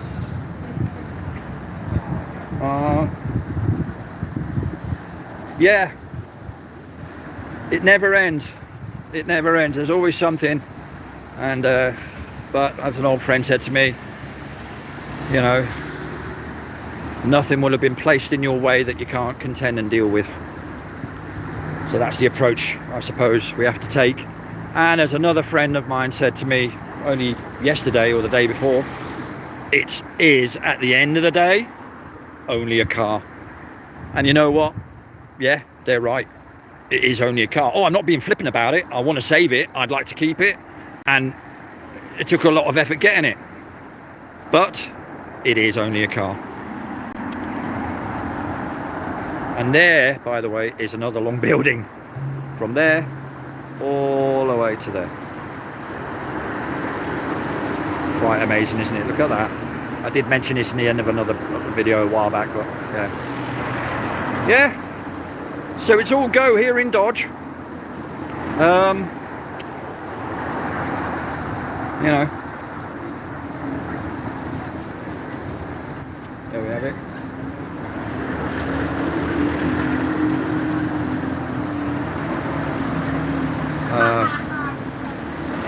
Some people have had a good experience in there. Every time I've gone there, I've occupied the bathroom. So, not a great note to end the video on, but you know, honesty where it's due. Right, I'm going to leave it there for the moment. I will just like to say thank you to everybody for joining this live stream. Those of you who are watching right now, those of you who will watch it at a later date.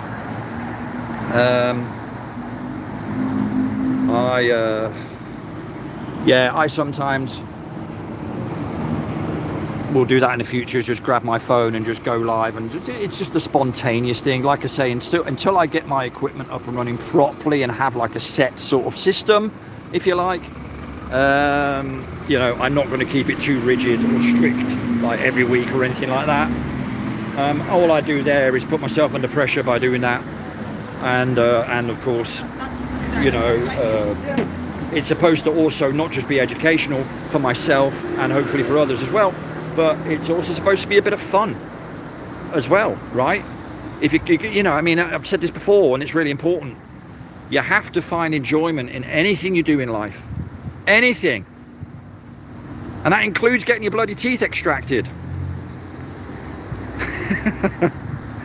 Right,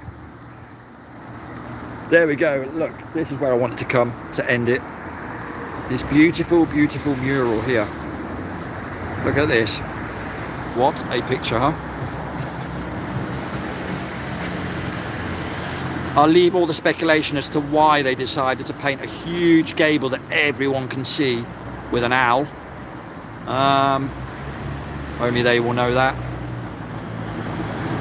But there we have it. So on a gorgeous sunny day here in Boscombe, having had a few rough days weather-wise, and yeah, my mood is upped a little bit now as well, and and all the rest of it. But yeah, it's been crazy with the car thing and whatnot. So yeah, I'm just wondering what you guys think about that. You know, anybody who wants to private message me and has got any ideas there, please feel free to. But I had to mention it, I had to say it. You know, I'm not trying to get away with stuff here, you know, try not to pay here, try not to pay there. This has just taken on a life of its own, and suddenly it's in a compound and I've got to fork up 220 quid. And I'm 100% sure they fudged my bloody photo. Anyway, am I that important? Really?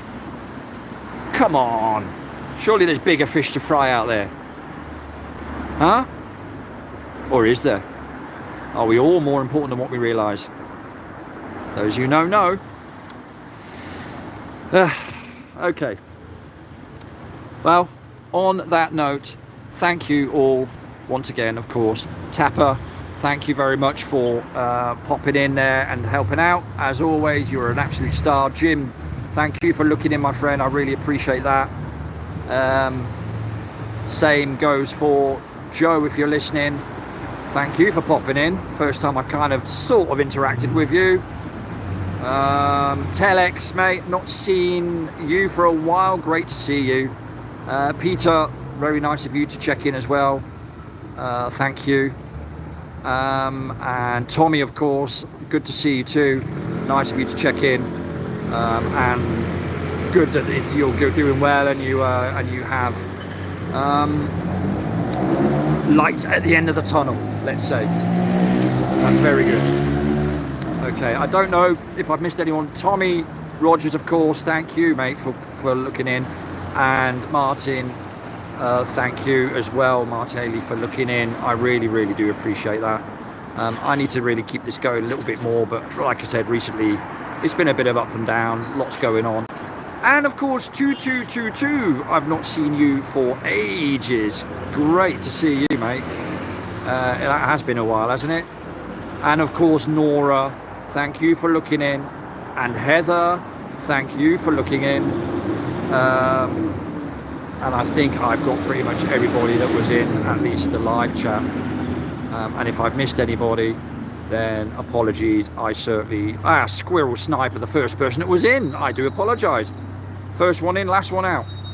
So thank you, Squirrel, as well, for popping in and looking in and checking it out. All right. So, and Renee. Good morning from Sunset Beach, California. Well, it's all right for some, Renee. And Habanero, hi there as well. I missed a few names here. But look, thank you all of you for popping in and saying hello and listening in and stuff like that. And I just wanted to get A, a couple of bits of my chest, B, put out another video, and C, you know, make you good use of the nice weather and stuff like that. Okay. So, thank you, one and all. And I will see you all soon. Some of yous, of course, sooner. On this note, take good care of yourselves. Look after each other. Stay sane in all of this. Take deep breaths. Relax and try and enjoy anything that you're doing. All right. Thank you very much. Speak then. Bye-bye for now.